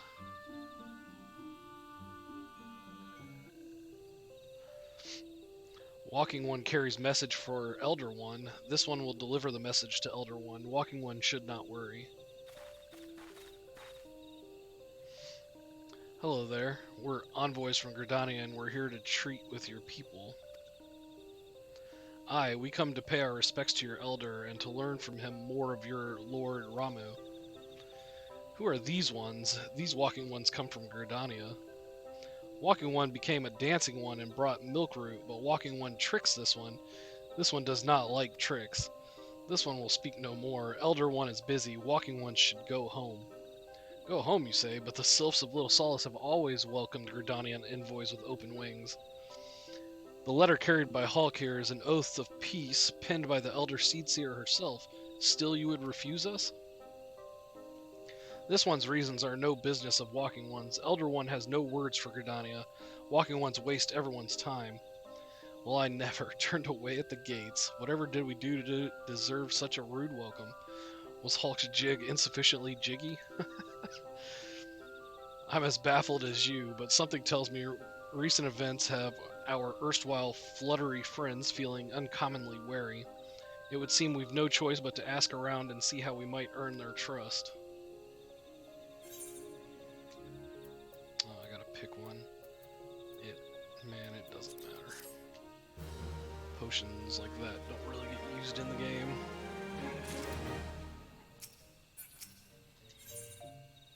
Dance, dance, diplomacy. Say, are you in the mood for dancing? That's right, dancing. You went through all that trouble to learn the sylph's traditional greeting, but you've greeted hardly any of them. Why, if I were a sylph, I'd be beside myself with delight to see an adventurer expressing an interest in my culture. Me? Of course, I'd be happy to join. Ow, ow. There goes those bloody leg cramps of mine acting up again. Oof. You're gonna make me dance all by myself.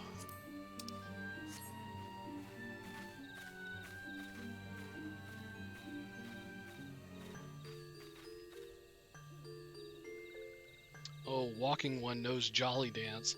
Jolly Dance fills this one with good cheer. Let these two be friends.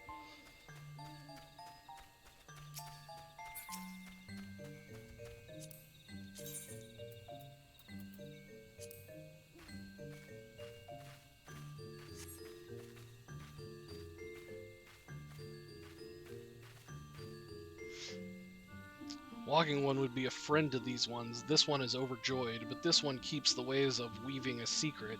Even if Walking One learned the secret, Walking One could not weave in the same way.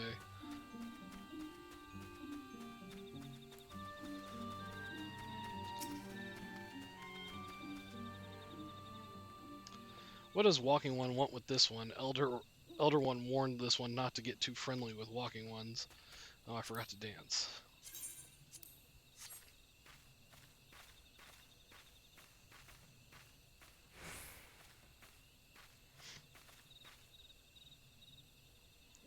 Walking One is a friend to these ones, friendly like gracious Elder One of Forest City, knows how to dance into these ones' hearts. Alright.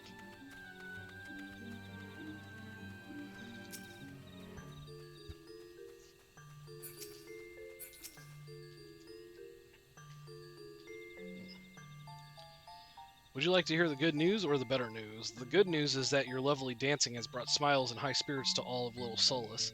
The better news, why I've thoroughly recovered from those accursed leg cramps. Onward to our next adventure. Of course you have.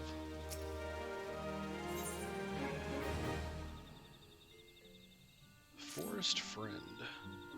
As an adventurer, you're no stranger to helping distressed folk, I'd wager.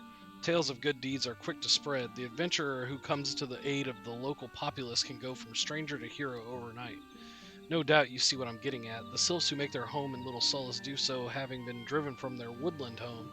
Surely they have their fair share of troubles. Seek out troubled sylphs and see what they might be done to ease their worries. A sound plan, would you not say? That said, the sylphs are not known to share their worries with outsiders.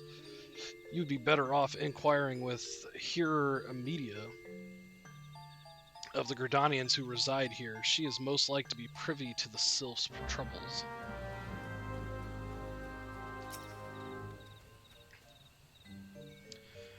Praise be to the elementals. I cannot express how happy I am to see an adventurer with a truly gentle heart. The sylphs of Little Solace are sorely in need of aid. Pray hear me out. Being a temporary settlement, Little Solace wants for amenities not least a stout set of defenses.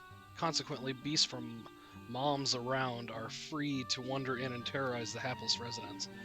The Ziz Gorlins and Gall gnats that roam these parts are especially troublesome, but slaying one of each should serve as a warning to the rest. Furthermore, perhaps you could gather 3 brownie bushes as well. They play an important role in sylphic culture. I do not claim to know the details, and what with such feral beasts prowling the forest, they are not easily come by. When you are done with the deeds, seek out Comuxio. He is slow to warm to outsiders, but your good intentions will not be lost on him. My own experience speaks to this. Let's see, way back in the day when this first released, this quest that has 3 objectives was actually 3 different quests that took forever to do.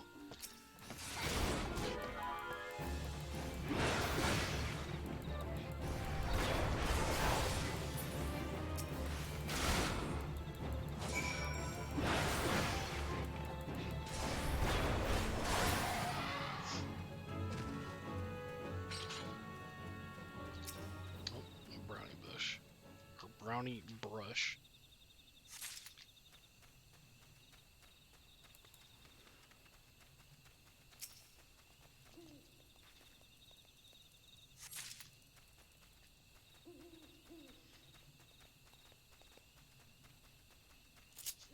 Man, I got used to not riding my chocobo.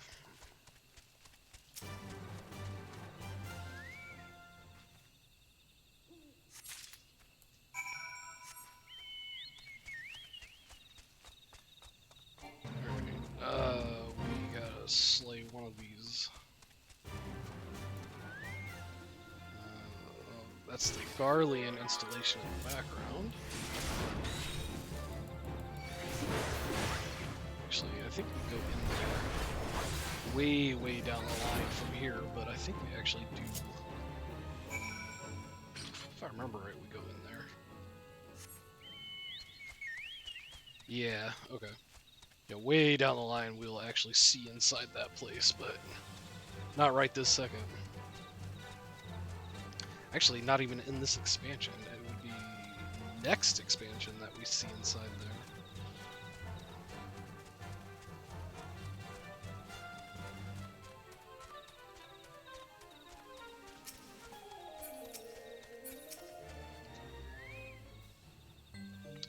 Dancing One is still here. Dancing One can dance all night. This one's trust is not so easily earned. Dancing One brings brownie brushes for this one. This one can dye thread once more. This one is pleased. Dancing One kills bitey buzzy one. This one hates bitey buzzy ones. Dancing One is kind, too kind. Many walking ones come to these one's abode, but few are friendly like Dancing One. Perhaps this one was wrong not to trust Dancing One after all. Alright, so can we continue our conversation? Presence of the enemy. This one asks Dancing One for forgiveness. These ones have many troubles since Walking Ones last came to our abode. This one must be careful, always careful. But Dancing One is not like other walking ones. This one can trust Dancing One. This one would ask Dancing One for help. Strange walking ones with bodies of steel come to the home of these ones. Bodies of steel.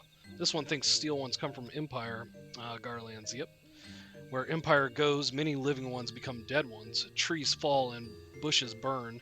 These ones' home is in danger. Danger. This one begs of Dancing One to help this one know more. Dancing One is friends with these ones and walking ones, yes. Dancing One must speak to these ones here and walking ones in Hut House and find out more. This one has bad feeling. This one fears steel ones after something. But this one should speak no more. Go, Dancing One. This one depends on kindness of Dancing One.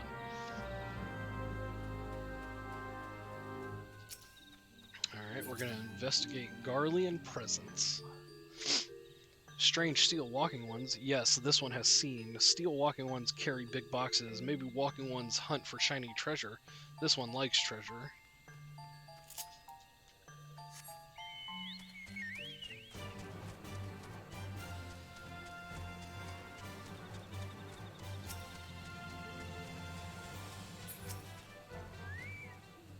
Shush shush, this one says. Steel walking ones are scary, like touched ones. Touched ones, yeah, tempered. This one hates scary, and scary ones have scary friends.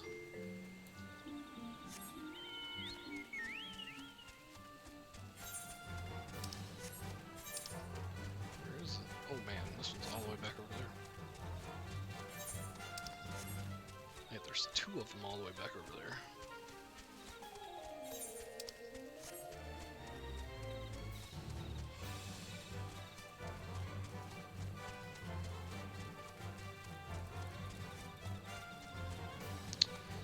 I actually think I have to go around the side. I don't think I can get up on this side.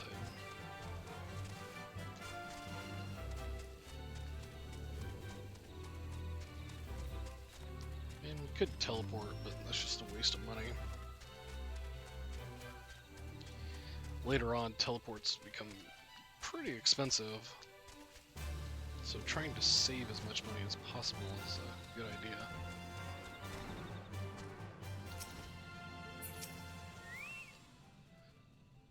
Fearsome types clad head to toe in steel, you say. Imperial soldiers, no doubt.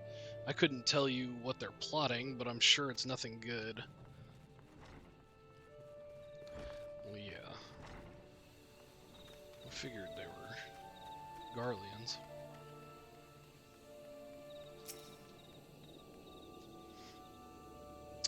Men clad in strange armor. Why, now that you mention it, I did see some suspicious types of late. They were gathering deep in the forest. I simply assumed they were adventurers.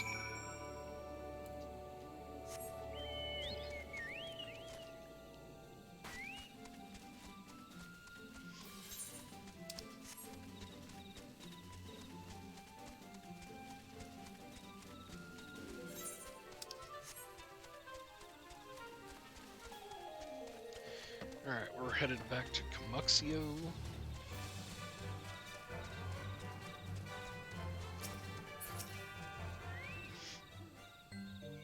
This one is happy to see Dancing One return. What did Dancing One learn? This one sees. Steel walking ones come from Empire, carry boxes and go walking deep, deep through the trees. As this one thought, steel walking ones are up to nasty, no good things.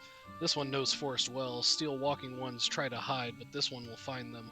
This one would borrow Dancing One's map. This one makes mark right here. This is where steel ones hide. This one knows. Dancing One will go looking for steel ones, yes?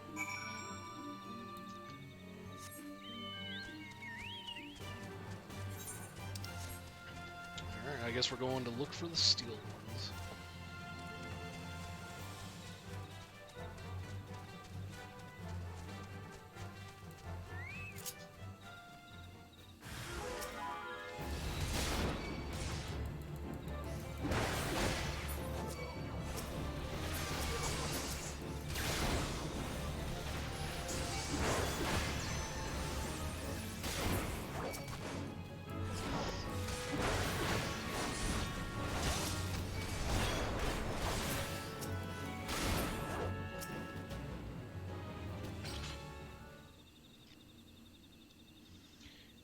check out this suspicious box.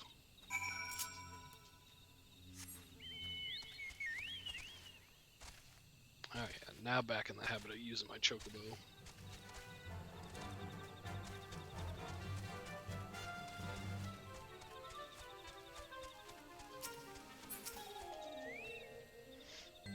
Dancing one is back. This one breathes a sigh of relief. This one was worried. Dancing one found something. Dancing one found paper inside of a box. This is a message from Empire. This one can read Walking One's symbols. Message paper has names of food and rocks. Food and rocks were inside boxes, this one knows. But this one does not understand. Food and rocks mentioned all come from home of these ones. How do Steel Walking Ones know how to find them? Is there a sneaky one hiding behind this one's wings? Snooping ones selling secrets to Steel Walking Ones? This one fears for this one's home, but Dancing One has helped this one much today. Dancing One must promise to always be friend to these ones. High potion. Brotherly love. Helpful One arrives at a good time. This one needs Helpful One's help. One of these ones, named Claxio, ventured outside Little Solace alone. Alone is unsafe. Helpful One must find Claxio. Claxio struck west after leaving the settlement. Hurry before Claxio ends up in the belly of a beastly one. Kind of cool looking creatures.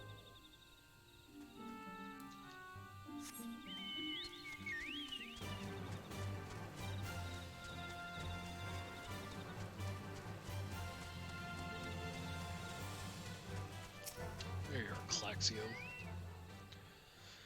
What? Walking One wants this one to return to Little Solace. Don't make this one laugh. This one is weary of living with those who are not these ones. This one wants to be alone. These ones rely on Walking Ones for everything, no better than those ones that summoned a Primal One. Small wonder this one chose to leave. This one thought this is a likely place to build a home, but then Meddling One arrives, forces this one to go deeper into the forest. Meddling One is forbidden from following this one. Away with Meddling One. I guess you're talking about me.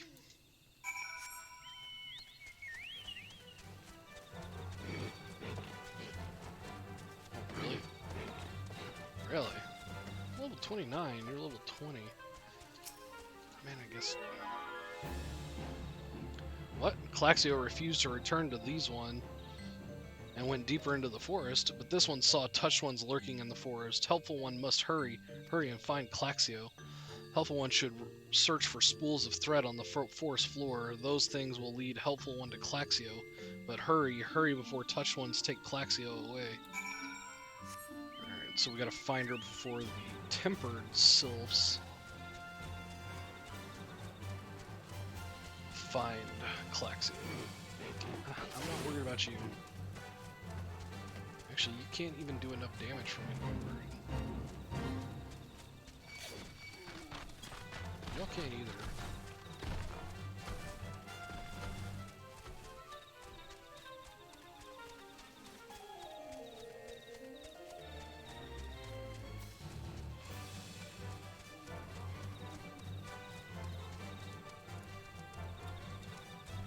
Oh, that's a player up there.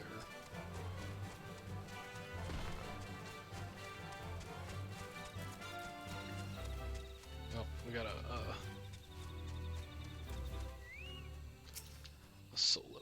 solo duty.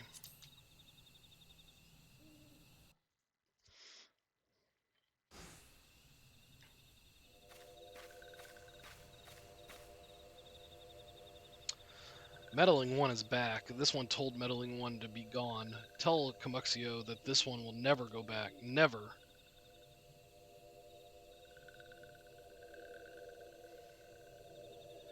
Touched ones. Oh, the tempered sylphs. Touched ones. Touched ones should go away too. This one is good one. Everyone should just leave this one alone. Be on guard. These sylphs have been tempered, brought under the thrall of the primal Ramu. Akin to the Amalja tempered by Ifrit, these sylphs exist only to serve their deity. They'll not answer to words, only steal. I take no pleasure in this, but it must be done.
guess it's running away. I don't remember it running away, but okay. This one is safe. This one was so scared. Claxio, this one has been worried. So very worried. Is Claxio unharmed, still in possession of wits? Camuxio and Meddling One as well. Why are these two here? These two came to rescue Claxio. That Claxio is safe fills this one with joy. Camuxio, forgive this one. This one did not mean to run away from Little Solace. This one was just afraid. These ones who live at Little Solace were changing, becoming friendly with other ones. This one feared that these ones were forgetting who these ones are, like touched ones did. But this one was wrong. This one can see that now. Helpful one. This one is grateful. This one will return to Little Solace to be with Camuxio and friendly ones.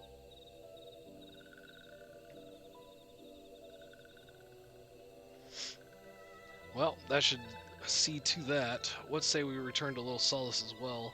I, for one, could do with a nice hot bath. Do they have baths in Little Solace? It's a pretty small little establishment for sylphs. How big is that bath?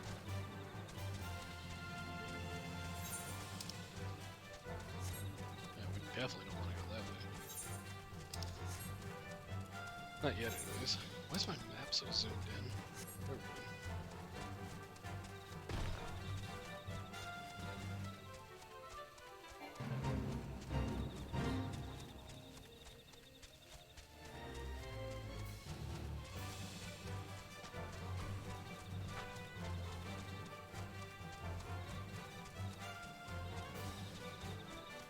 I guess as long as I don't run through the hitbox, they don't really care about me.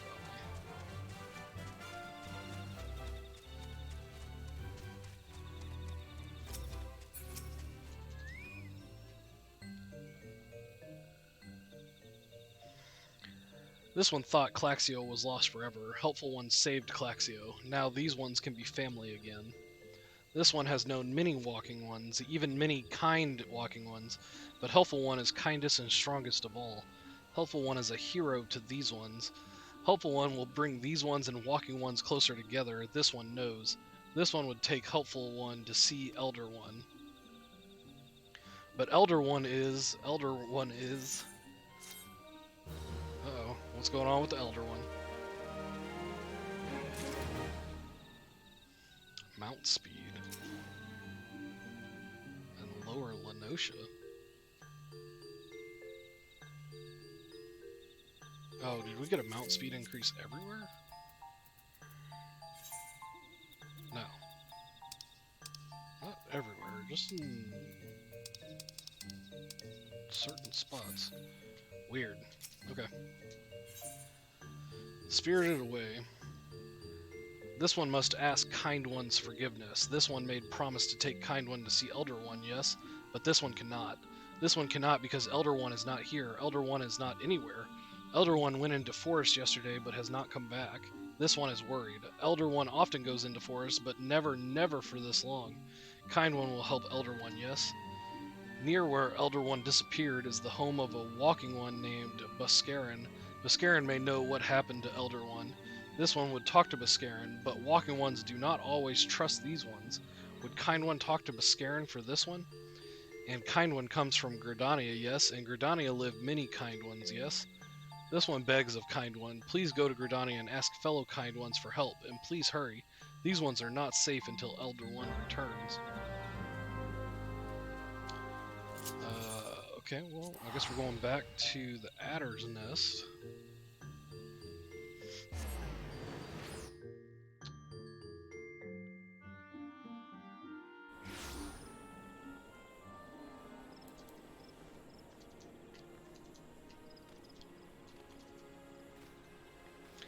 Back to the Grand Company. Oop.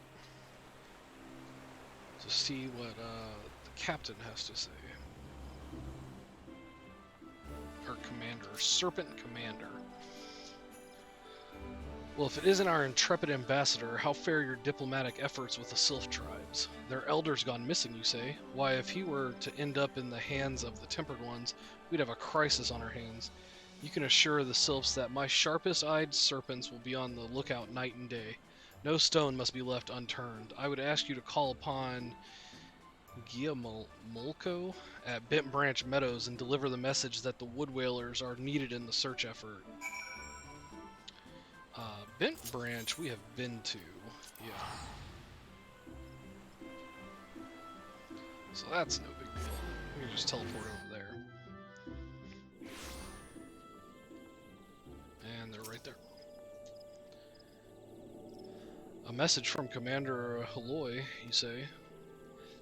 The Sylph Elder has vanished. Worry not, friend. The wood whalers have eyes under every leaf, behind every branch. If the Elder is anywhere in these forests, we shall find him.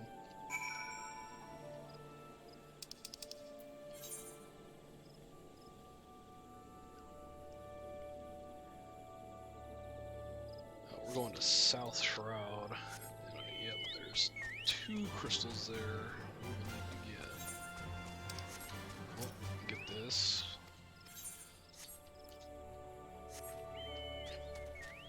Those are helpful if you ever run out of money and need to get around the world.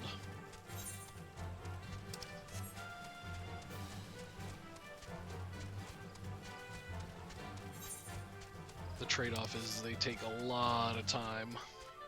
Instead of teleporting instantly, you have to wait for the chocobo to run there. But it is cheap.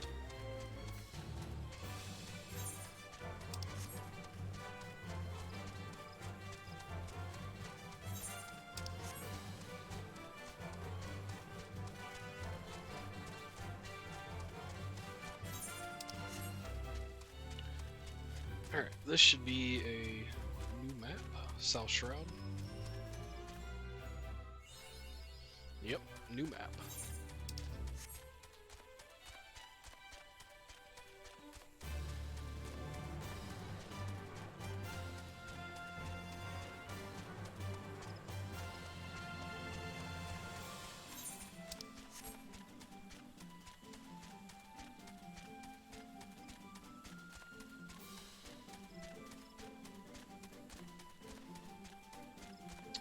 Ida and Papalumo beat me here.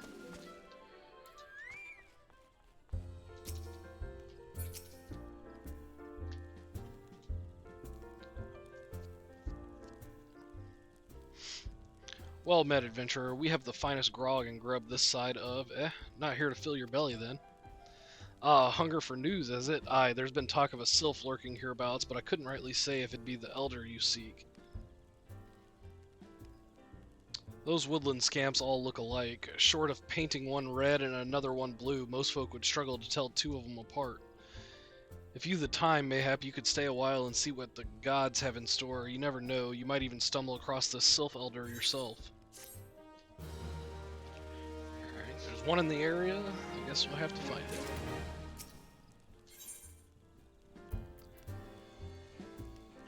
Chicken egg, okay. No word on the Sylph Elder yet, but I'm sure it's only a matter of time. In the meantime, how about doing a favor for old Buscarin in return? Right then, let's put you to work. There's a customer outside who's been spoiling for a fight, and I need you to cool him off for me. No need to go cracking any skulls, though. Just take this tub of cold water and douse the drunkard. It tends to do the trick. My patrons can swill grog all night and carouse loud enough to wake the dead if they wish, but as soon as it turns violent, I've got to put my boot down.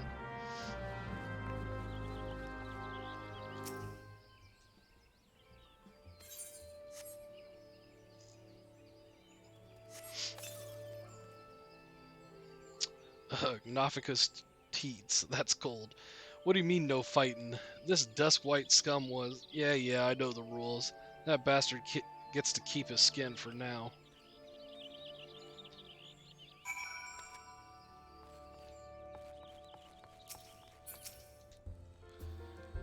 Nicely done. I'll not have my patrons picking fights with each other over a bit of petty prejudice. In case you didn't see, the bloke who caught the brunt of that outburst is a dusk-white Elizin. There are people who shun cities to live in the wilds, making them no better than brigands in the eyes of many. To be fair, the Duskwhites can be an unruly lot, but they ain't so bad once you get to know them. And it don't seem right to bar a whole race of people from the druthers for the misdeeds of a few. There should be at least one place where anyone willing to pay the coin and drink in peace is welcome, don't you think?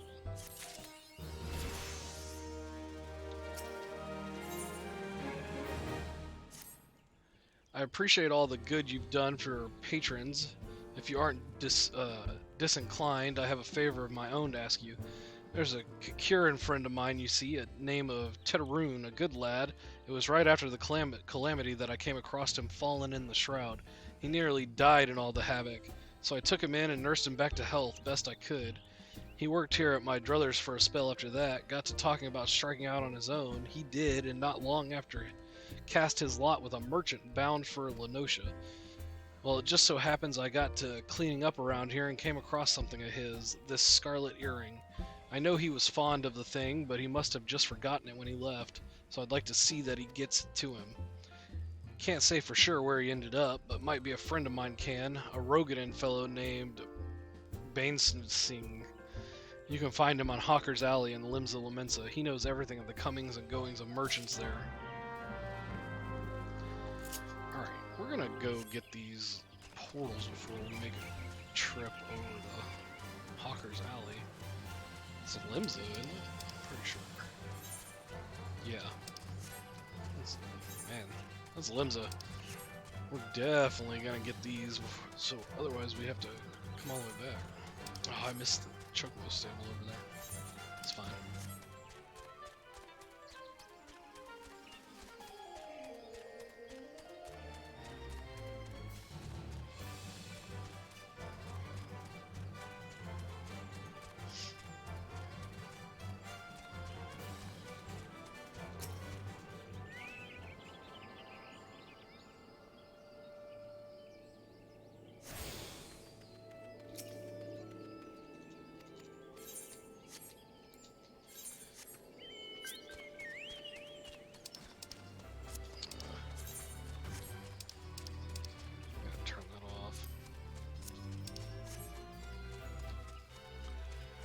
I'm gonna start to get a lot of requests to join free companies.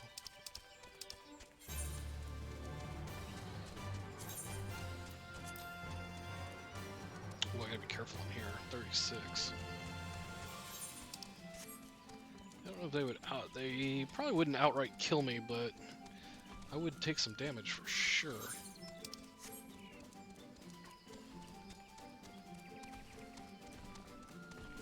Luckily, it looks like the treants are the only thing that are hostile. Everything else seems to be passive.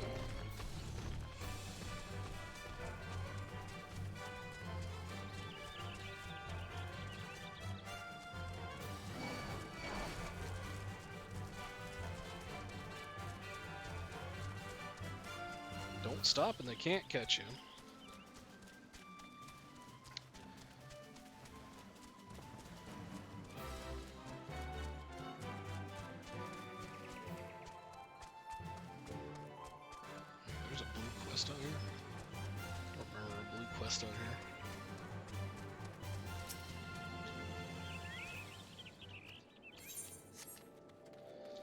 What is this?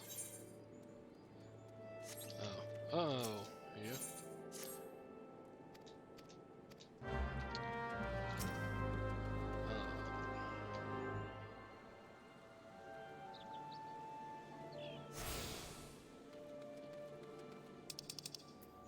Actually, let's go do that real quick. This quest is basically your chocobo, your mount, you can call it to fight with you.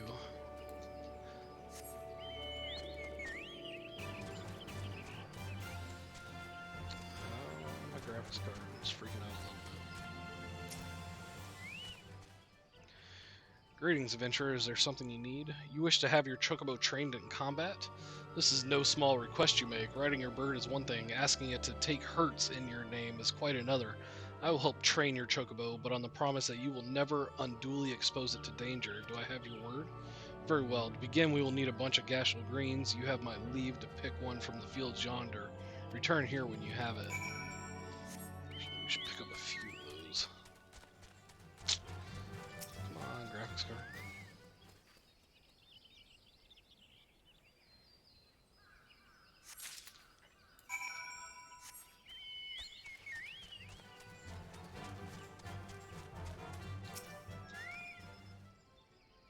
Have you acquired the greens? Yep. Superb, then we shall get straight to it. Doubtless you already know this, but chocobos are highly fond of gashel greens. They love the leafy vegetables, so much in fact that they will completely forget their fears in the face of danger. Thus, by feeding your bird the greens, you can prevail upon it to fight beside you. And then, once called, it will be up to you to direct its actions as you see fit. Oof. That's a... Okay.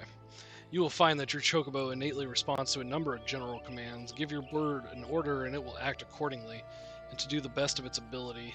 This simple yet effective methodology was developed by the Fortomp family, one of the foremost houses in Ishgard.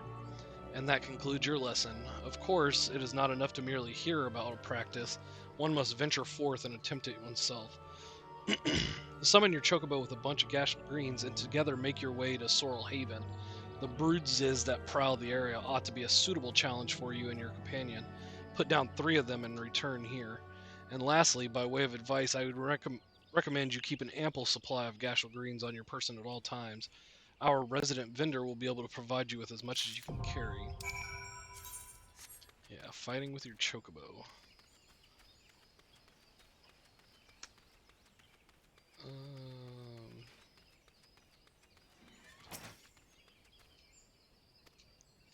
No, yeah, not that guy. It's the other vendor. Come on, graphics card. Stop doing that. Yeah, merchant and vendor. That's what I'm looking for. Should be. Purchase items.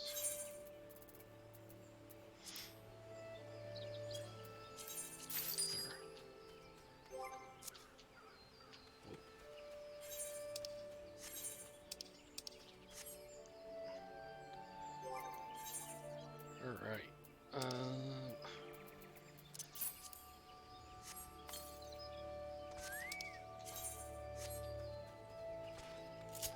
There we go. So now he'll follow around and fight with me when I'm out in the open world.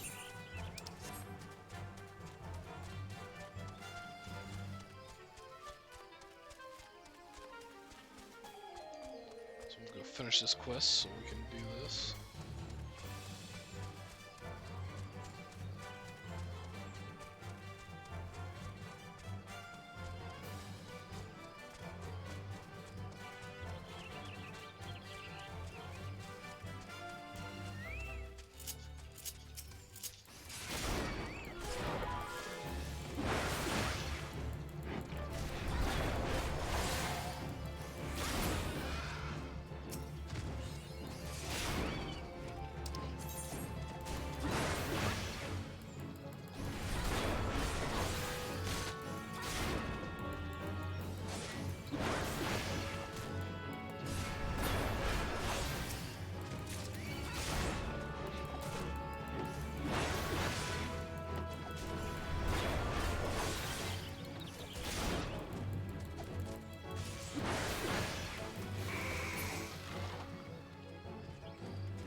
Alright, easy enough.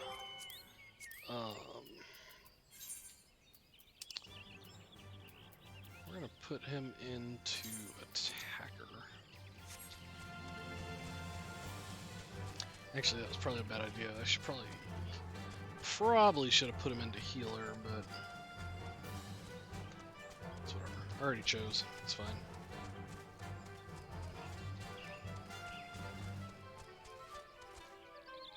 Fully upgraded, he can actually, your chocobo can actually be all 3, so it really doesn't matter. Oh, get up there.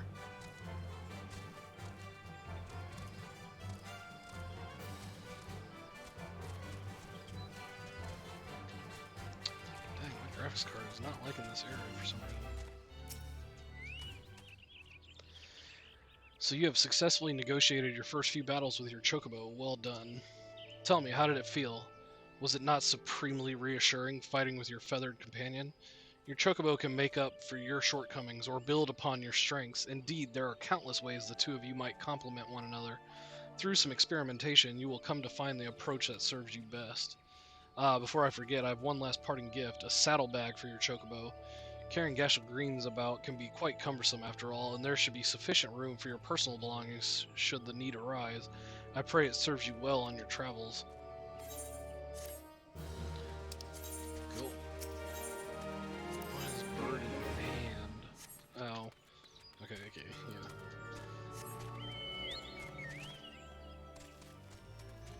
Alright, I gotta teleport out of here. Man, my graphics card is not liking this area.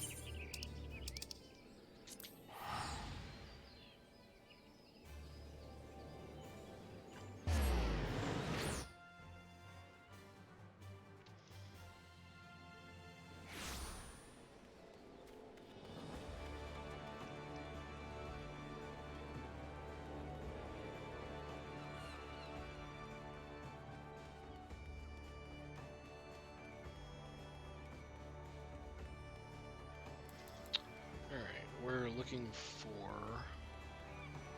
Hrothgar.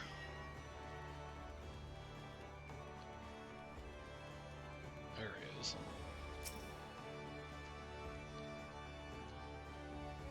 You found your way to Hawker's Alley, friend. A Kikarin worked at the Druthers? Ah, you speak of Tetaroon. Related to the Kyoruun bloke just over there by some blood or another. Two of them put in together and were making good coin, but old Tetaroon up and left Limsa not long ago. Couldn't say as to why or where. You're better off asking Kikaroon himself. He can be tight of lip, though, I warn ye. Best to take this chicken egg with you. Little bastard loves the bloody things. Good to hear about old Busk, though. Sounds as though he ain't changed a bit, just like him to send a venturer along. Too shy to come his own self. Gods, I miss drinking with that fool. Alright.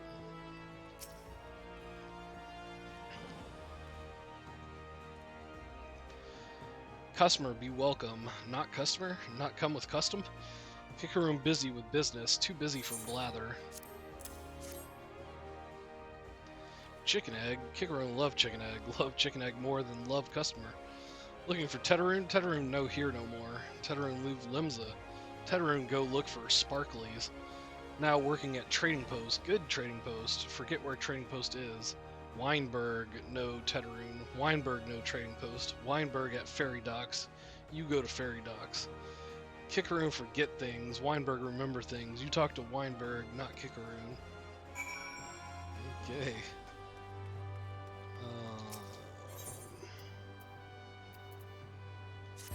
Fisherman's Guild. It's on the docks. Weinberg. Tetaroon, I seen him, that is to say I saw him. He was headed somewhere up north by the way of ferry to Aleport. Might as well head there and see what you can suss out. The skipper here can take you there. When you arrive, I'd start by asking Aldfote. He's an old hand, what knows a great deal about a great many things. Alright, going to Aleport. This ferry is bound for Aleport. Yeah.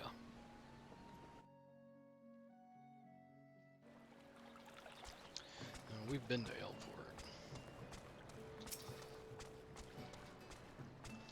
Tetaroon, I saw him. That is to say, I've seen him.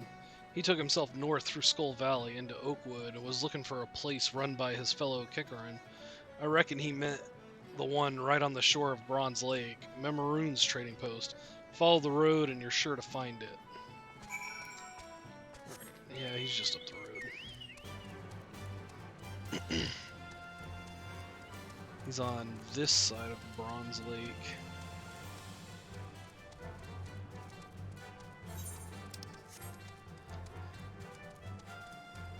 The only problem is there's no crystal on this side of Bronze Lake. The crystal for the area is on the other side of the lake, and we can't fly. Actually, you know, I might check to see if there's a ferry that goes across. I can't remember. There might be. Because once you get flying in this game, that's all you do. You just fly everywhere.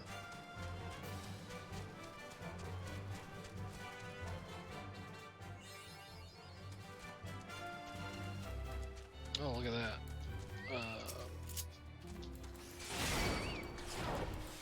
These are part of our hunting log.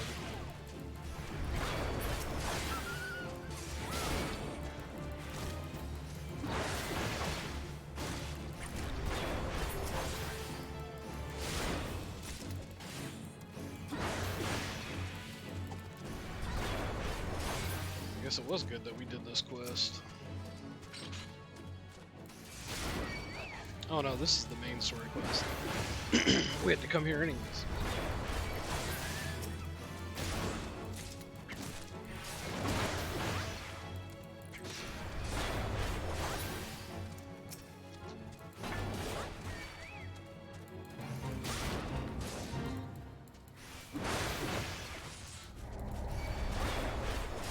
Fate failed? I wasn't even part of the fate.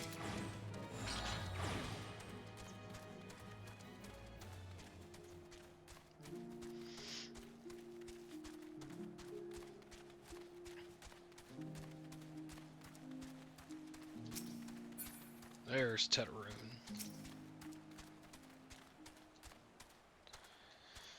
Customer, be welcome. Not customer? Not come with custom? Bring something for Tetarune? Tetarune, forget this. Forget it, druthers. Tetarune swore would never forget Earring, but never forgot. Tetarune think. Tetarune think. Good Buscaroon, doing good. Good Buscaroon, good to Tetarune. Tetarune miss good Buscaroon. Some of the speech values in here, or speech patterns in here, hard to read. Yeah, we're gonna take that one.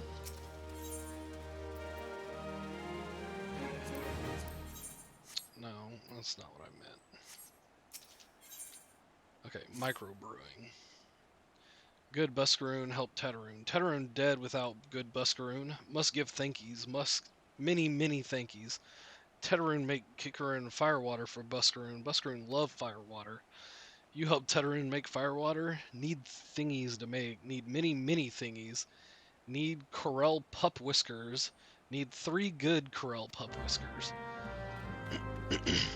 That should be... Yeah, it's right over there.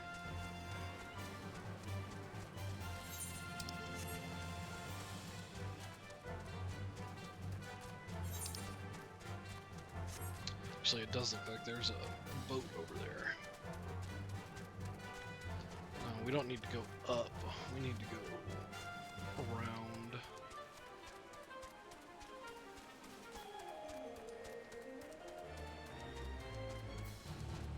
Oh, look at this. Who's this one?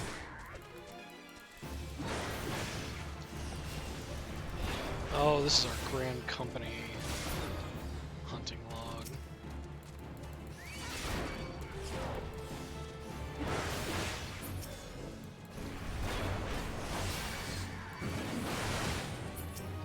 Missed.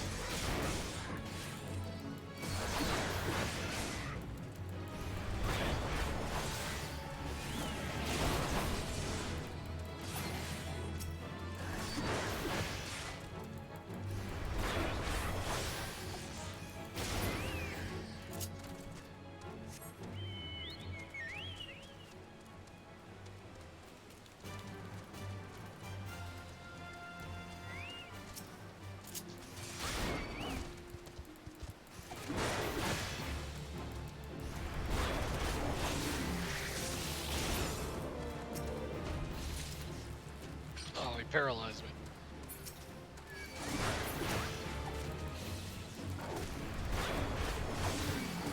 Man, paralysis in this game is... Oh. It's pretty rough.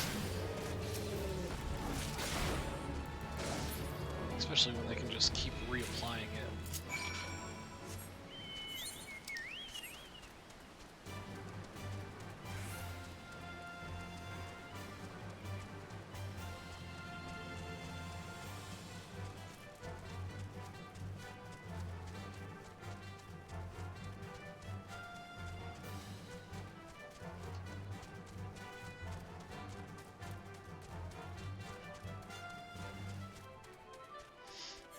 Alright, back to Tetarune.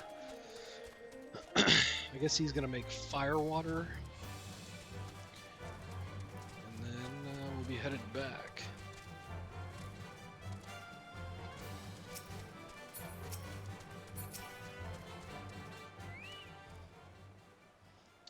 Tetaroon make fire water for Buscaroon. You bring thingies Tetaroon need? You brought all thingies. Tetaroon make fire water now. Make good fire water for good Buscaroon. Tetaroon start making fire water now. Good fire water take time. More time, more good. You come back later.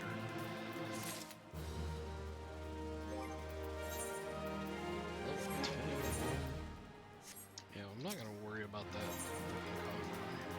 I will take those gloves though. Tetaroon make fire water. Good fire water. You take to Buscaroon. Good fire water for good Buscaroon. Tell Buscaroon no drink now. Tell put away 1 year. 1 year make best flavor. Tetaroon hopes Buscaroon happy. Tetaroon gives Buscaroon thankies. many thankies. You tell Buscaroon.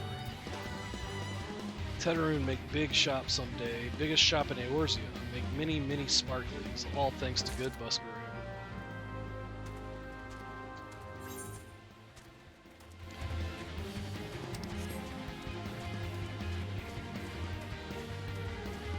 Alright, will you take me across?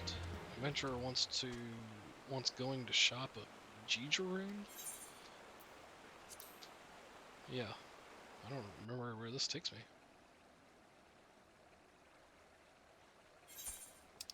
Yeah, it took me to the other side. Awesome. Means I can get the crystal while I'm here.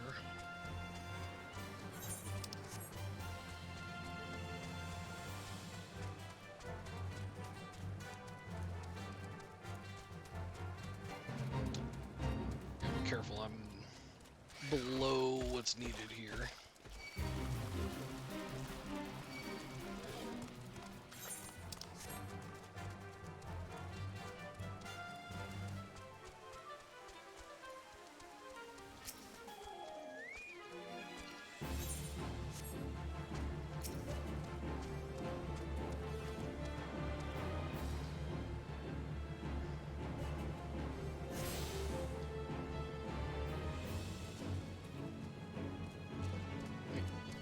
What's going on?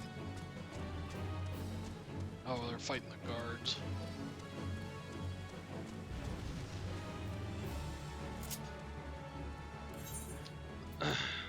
Alright. So, back to, I think Camp Tranquil is actually faster. Go talk to Buscaroon.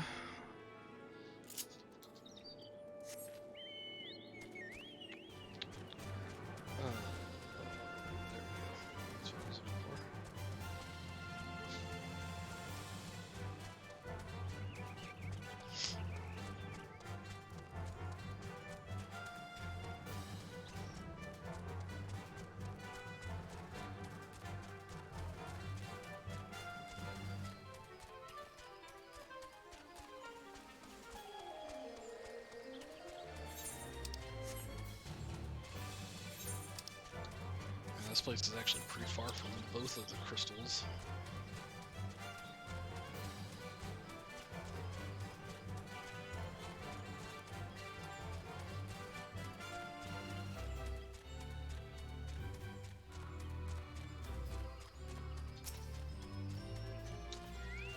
Before I forget, grab you. Let's go talk to Buscaroon. Buscaroon.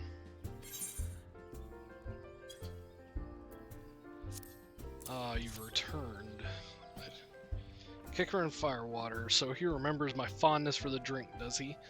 Why, that old bloody hells. Who's cutting onions back there? He says to shelve it for a year, does he? Aye, that sounds about right. I hate to have to wait, but I reckon it'll be worth it. This stuff has an aroma and body unlike any other drink I know. It's going to be a long year. What say you come back then, friend? We'll see if we can't make it through this bottle together. Alright, we're gonna take those gloves. No, not that guy. Why would I want to talk to that guy? Put on our new gear. Sylphish concerns. There was word while you were away, sylphs were seen in the wood, but near no lands of their own. No, this was a place near to here, a place we've never known a sylph to come. Something must have given them cause to venture this far, more than like the missing sylphs elders among them. Here, I've marked the track where they were sighted on your map. Go see if there's anything to be seen.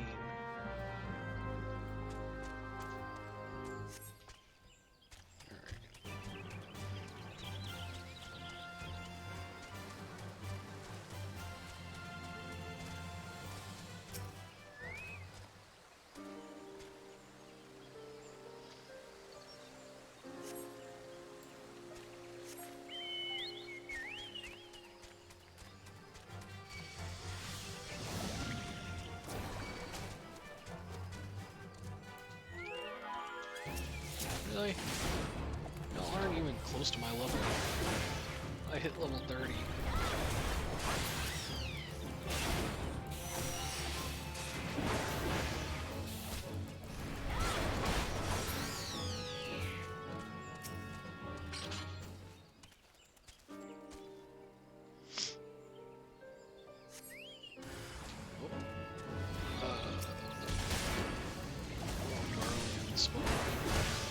Garleans in the woods.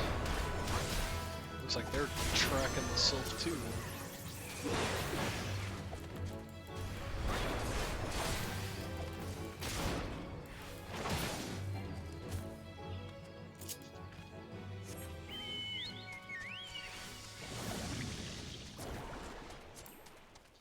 Alright, 3 down. No, 2 down. 3 to go.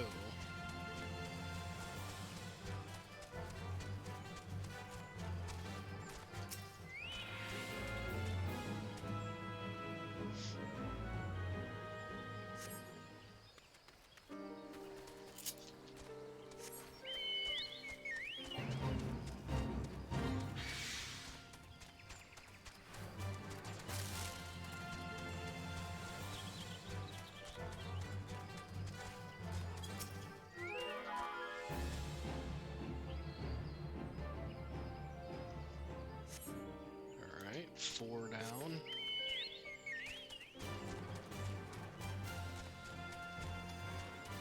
Yeah, man, I shouldn't have jumped down.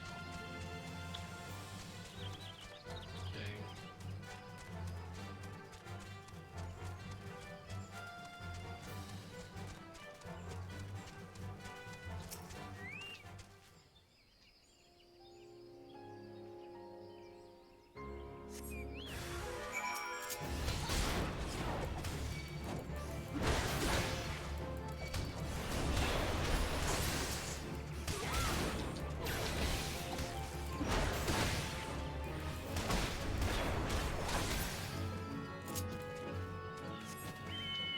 Chocobo is actually really nice and handy to have in open world combat. If you turn him into a healer, he actually gets regen at a certain point, so he can throw like a regen on you. Just keep your health up.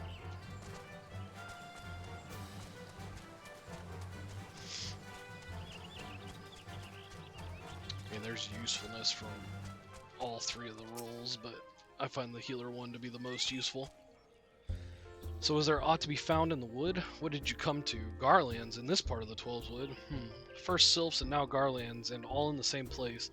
It cannot be mere coincidence. Might the Garleans be following the sylphs, tracking them, or giving chase, mayhap?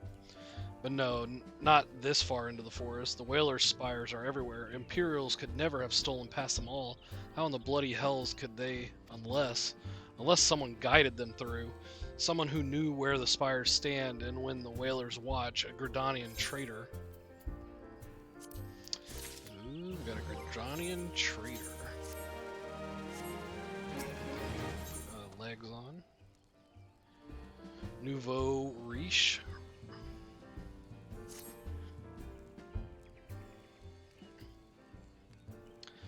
I'm glad you've come, friend. There's something I want to talk to you about. You know, I said I thought we might have a traitor in our midst, someone as was aiding the Guardians.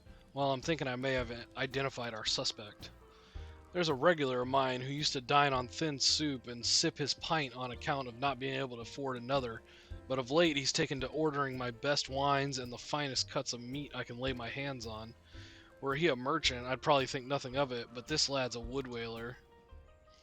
And wood whalers don't earn that kind of coin. By chance I was musing on where the money was coming from when you first told me about the Garleans in the forest, and I couldn't help putting two and two together. Suffice it to say, if a whaler's working for the Empire, none of us is safe. The lad I'm talking about goes by the name Laurentius. Last I heard, he was in the South Shroud. Find him, and if he is up to no good, put an end to it. And him, if it comes to that. It's damn weird, just like a mercenary for hire.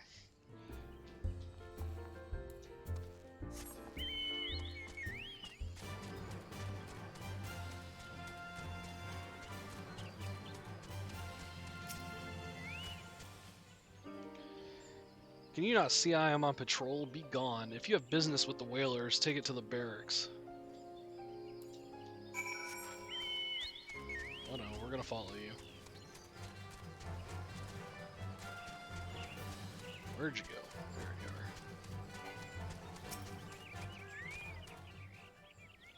Not long now. To think patrol routes and rations would fetch such a price. No more than I deserve, though. 'Tis little wonder the Empire has risen to such heights. If only the whalers paid men their worth. You, what did you... How long have you... Help! Help! Please, come quick, my friends. It is I, Laurentius. I am under attack.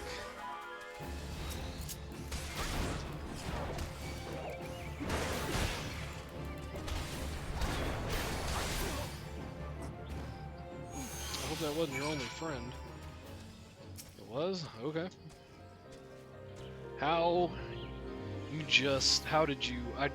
I know nothing. I was on patrol. He just appeared. I thought you were working for the Garleans. Oh, blaming me, huh?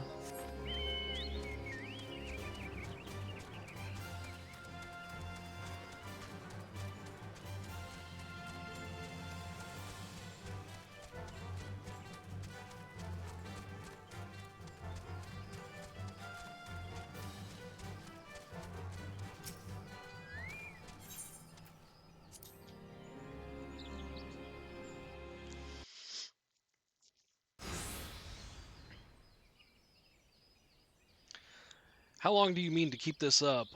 What is it you imagine I've done? Enough, enough, I say. It's over then. I sold maps and rations to the Empire. It was I. I meant no harm. I only wanted the coin. The whalers are good, strong. I was proud to join their ranks. Am proud, but they do not provide. They preach justice, honor, duty, but in the end it is those with money who do as they will. Who live as they will. So I sought an opportunity to change my fortunes and took it. All I've done for money. Endangered myself, my home, everything and everyone I love. Why, my actions have put your life in danger too.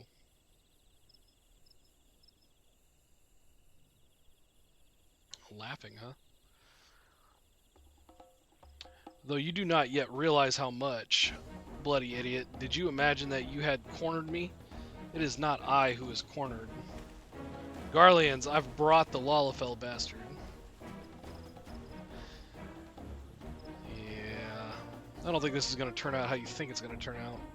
Permit me a question, if you will. Are all adventurers so deluded as to believe they can challenge the power of Garlemald? You would need a veritable mountain of gil to fund such an endeavor, such as the cost of fighting great power. Or of making it, or of remaking it, as we will at Gridania. So that's the way of it. Swapped your hard bunk at the barracks for a feather bed in Garlemald, did you? You there, Lalafell, you stand here at Old Busk's wish, no? Then you don't stand alone.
healing himself? It's gotta be. Either way.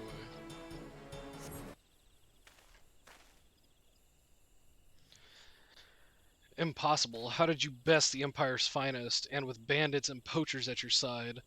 They are your sworn enemies. Why do they fight with you and not against you? Ah, but I know the answer only too well. Buscarin, this is his doing. His words are wont to inspire men to act. Better men than I. Gods, what have I become? What have I done? I am sorry. No more will I pursue this folly. No more lies, no more bribes. I will go to the Order of the Twin Adder and confess my crimes. There is something I would like you to tell Buscarin. Tell him Laurentius, the fool, says thank you. I feel as though a veil has been lifted from before my eyes.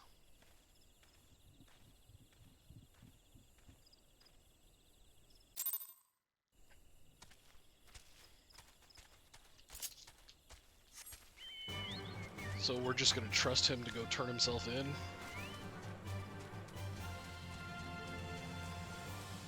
Because there was nobody walking off with him. No guards, no nothing.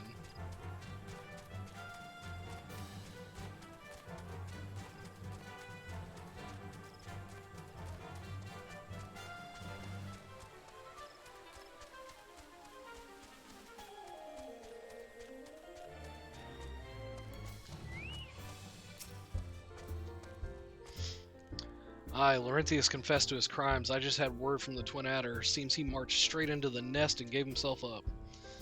The lad's had quite a life, you know.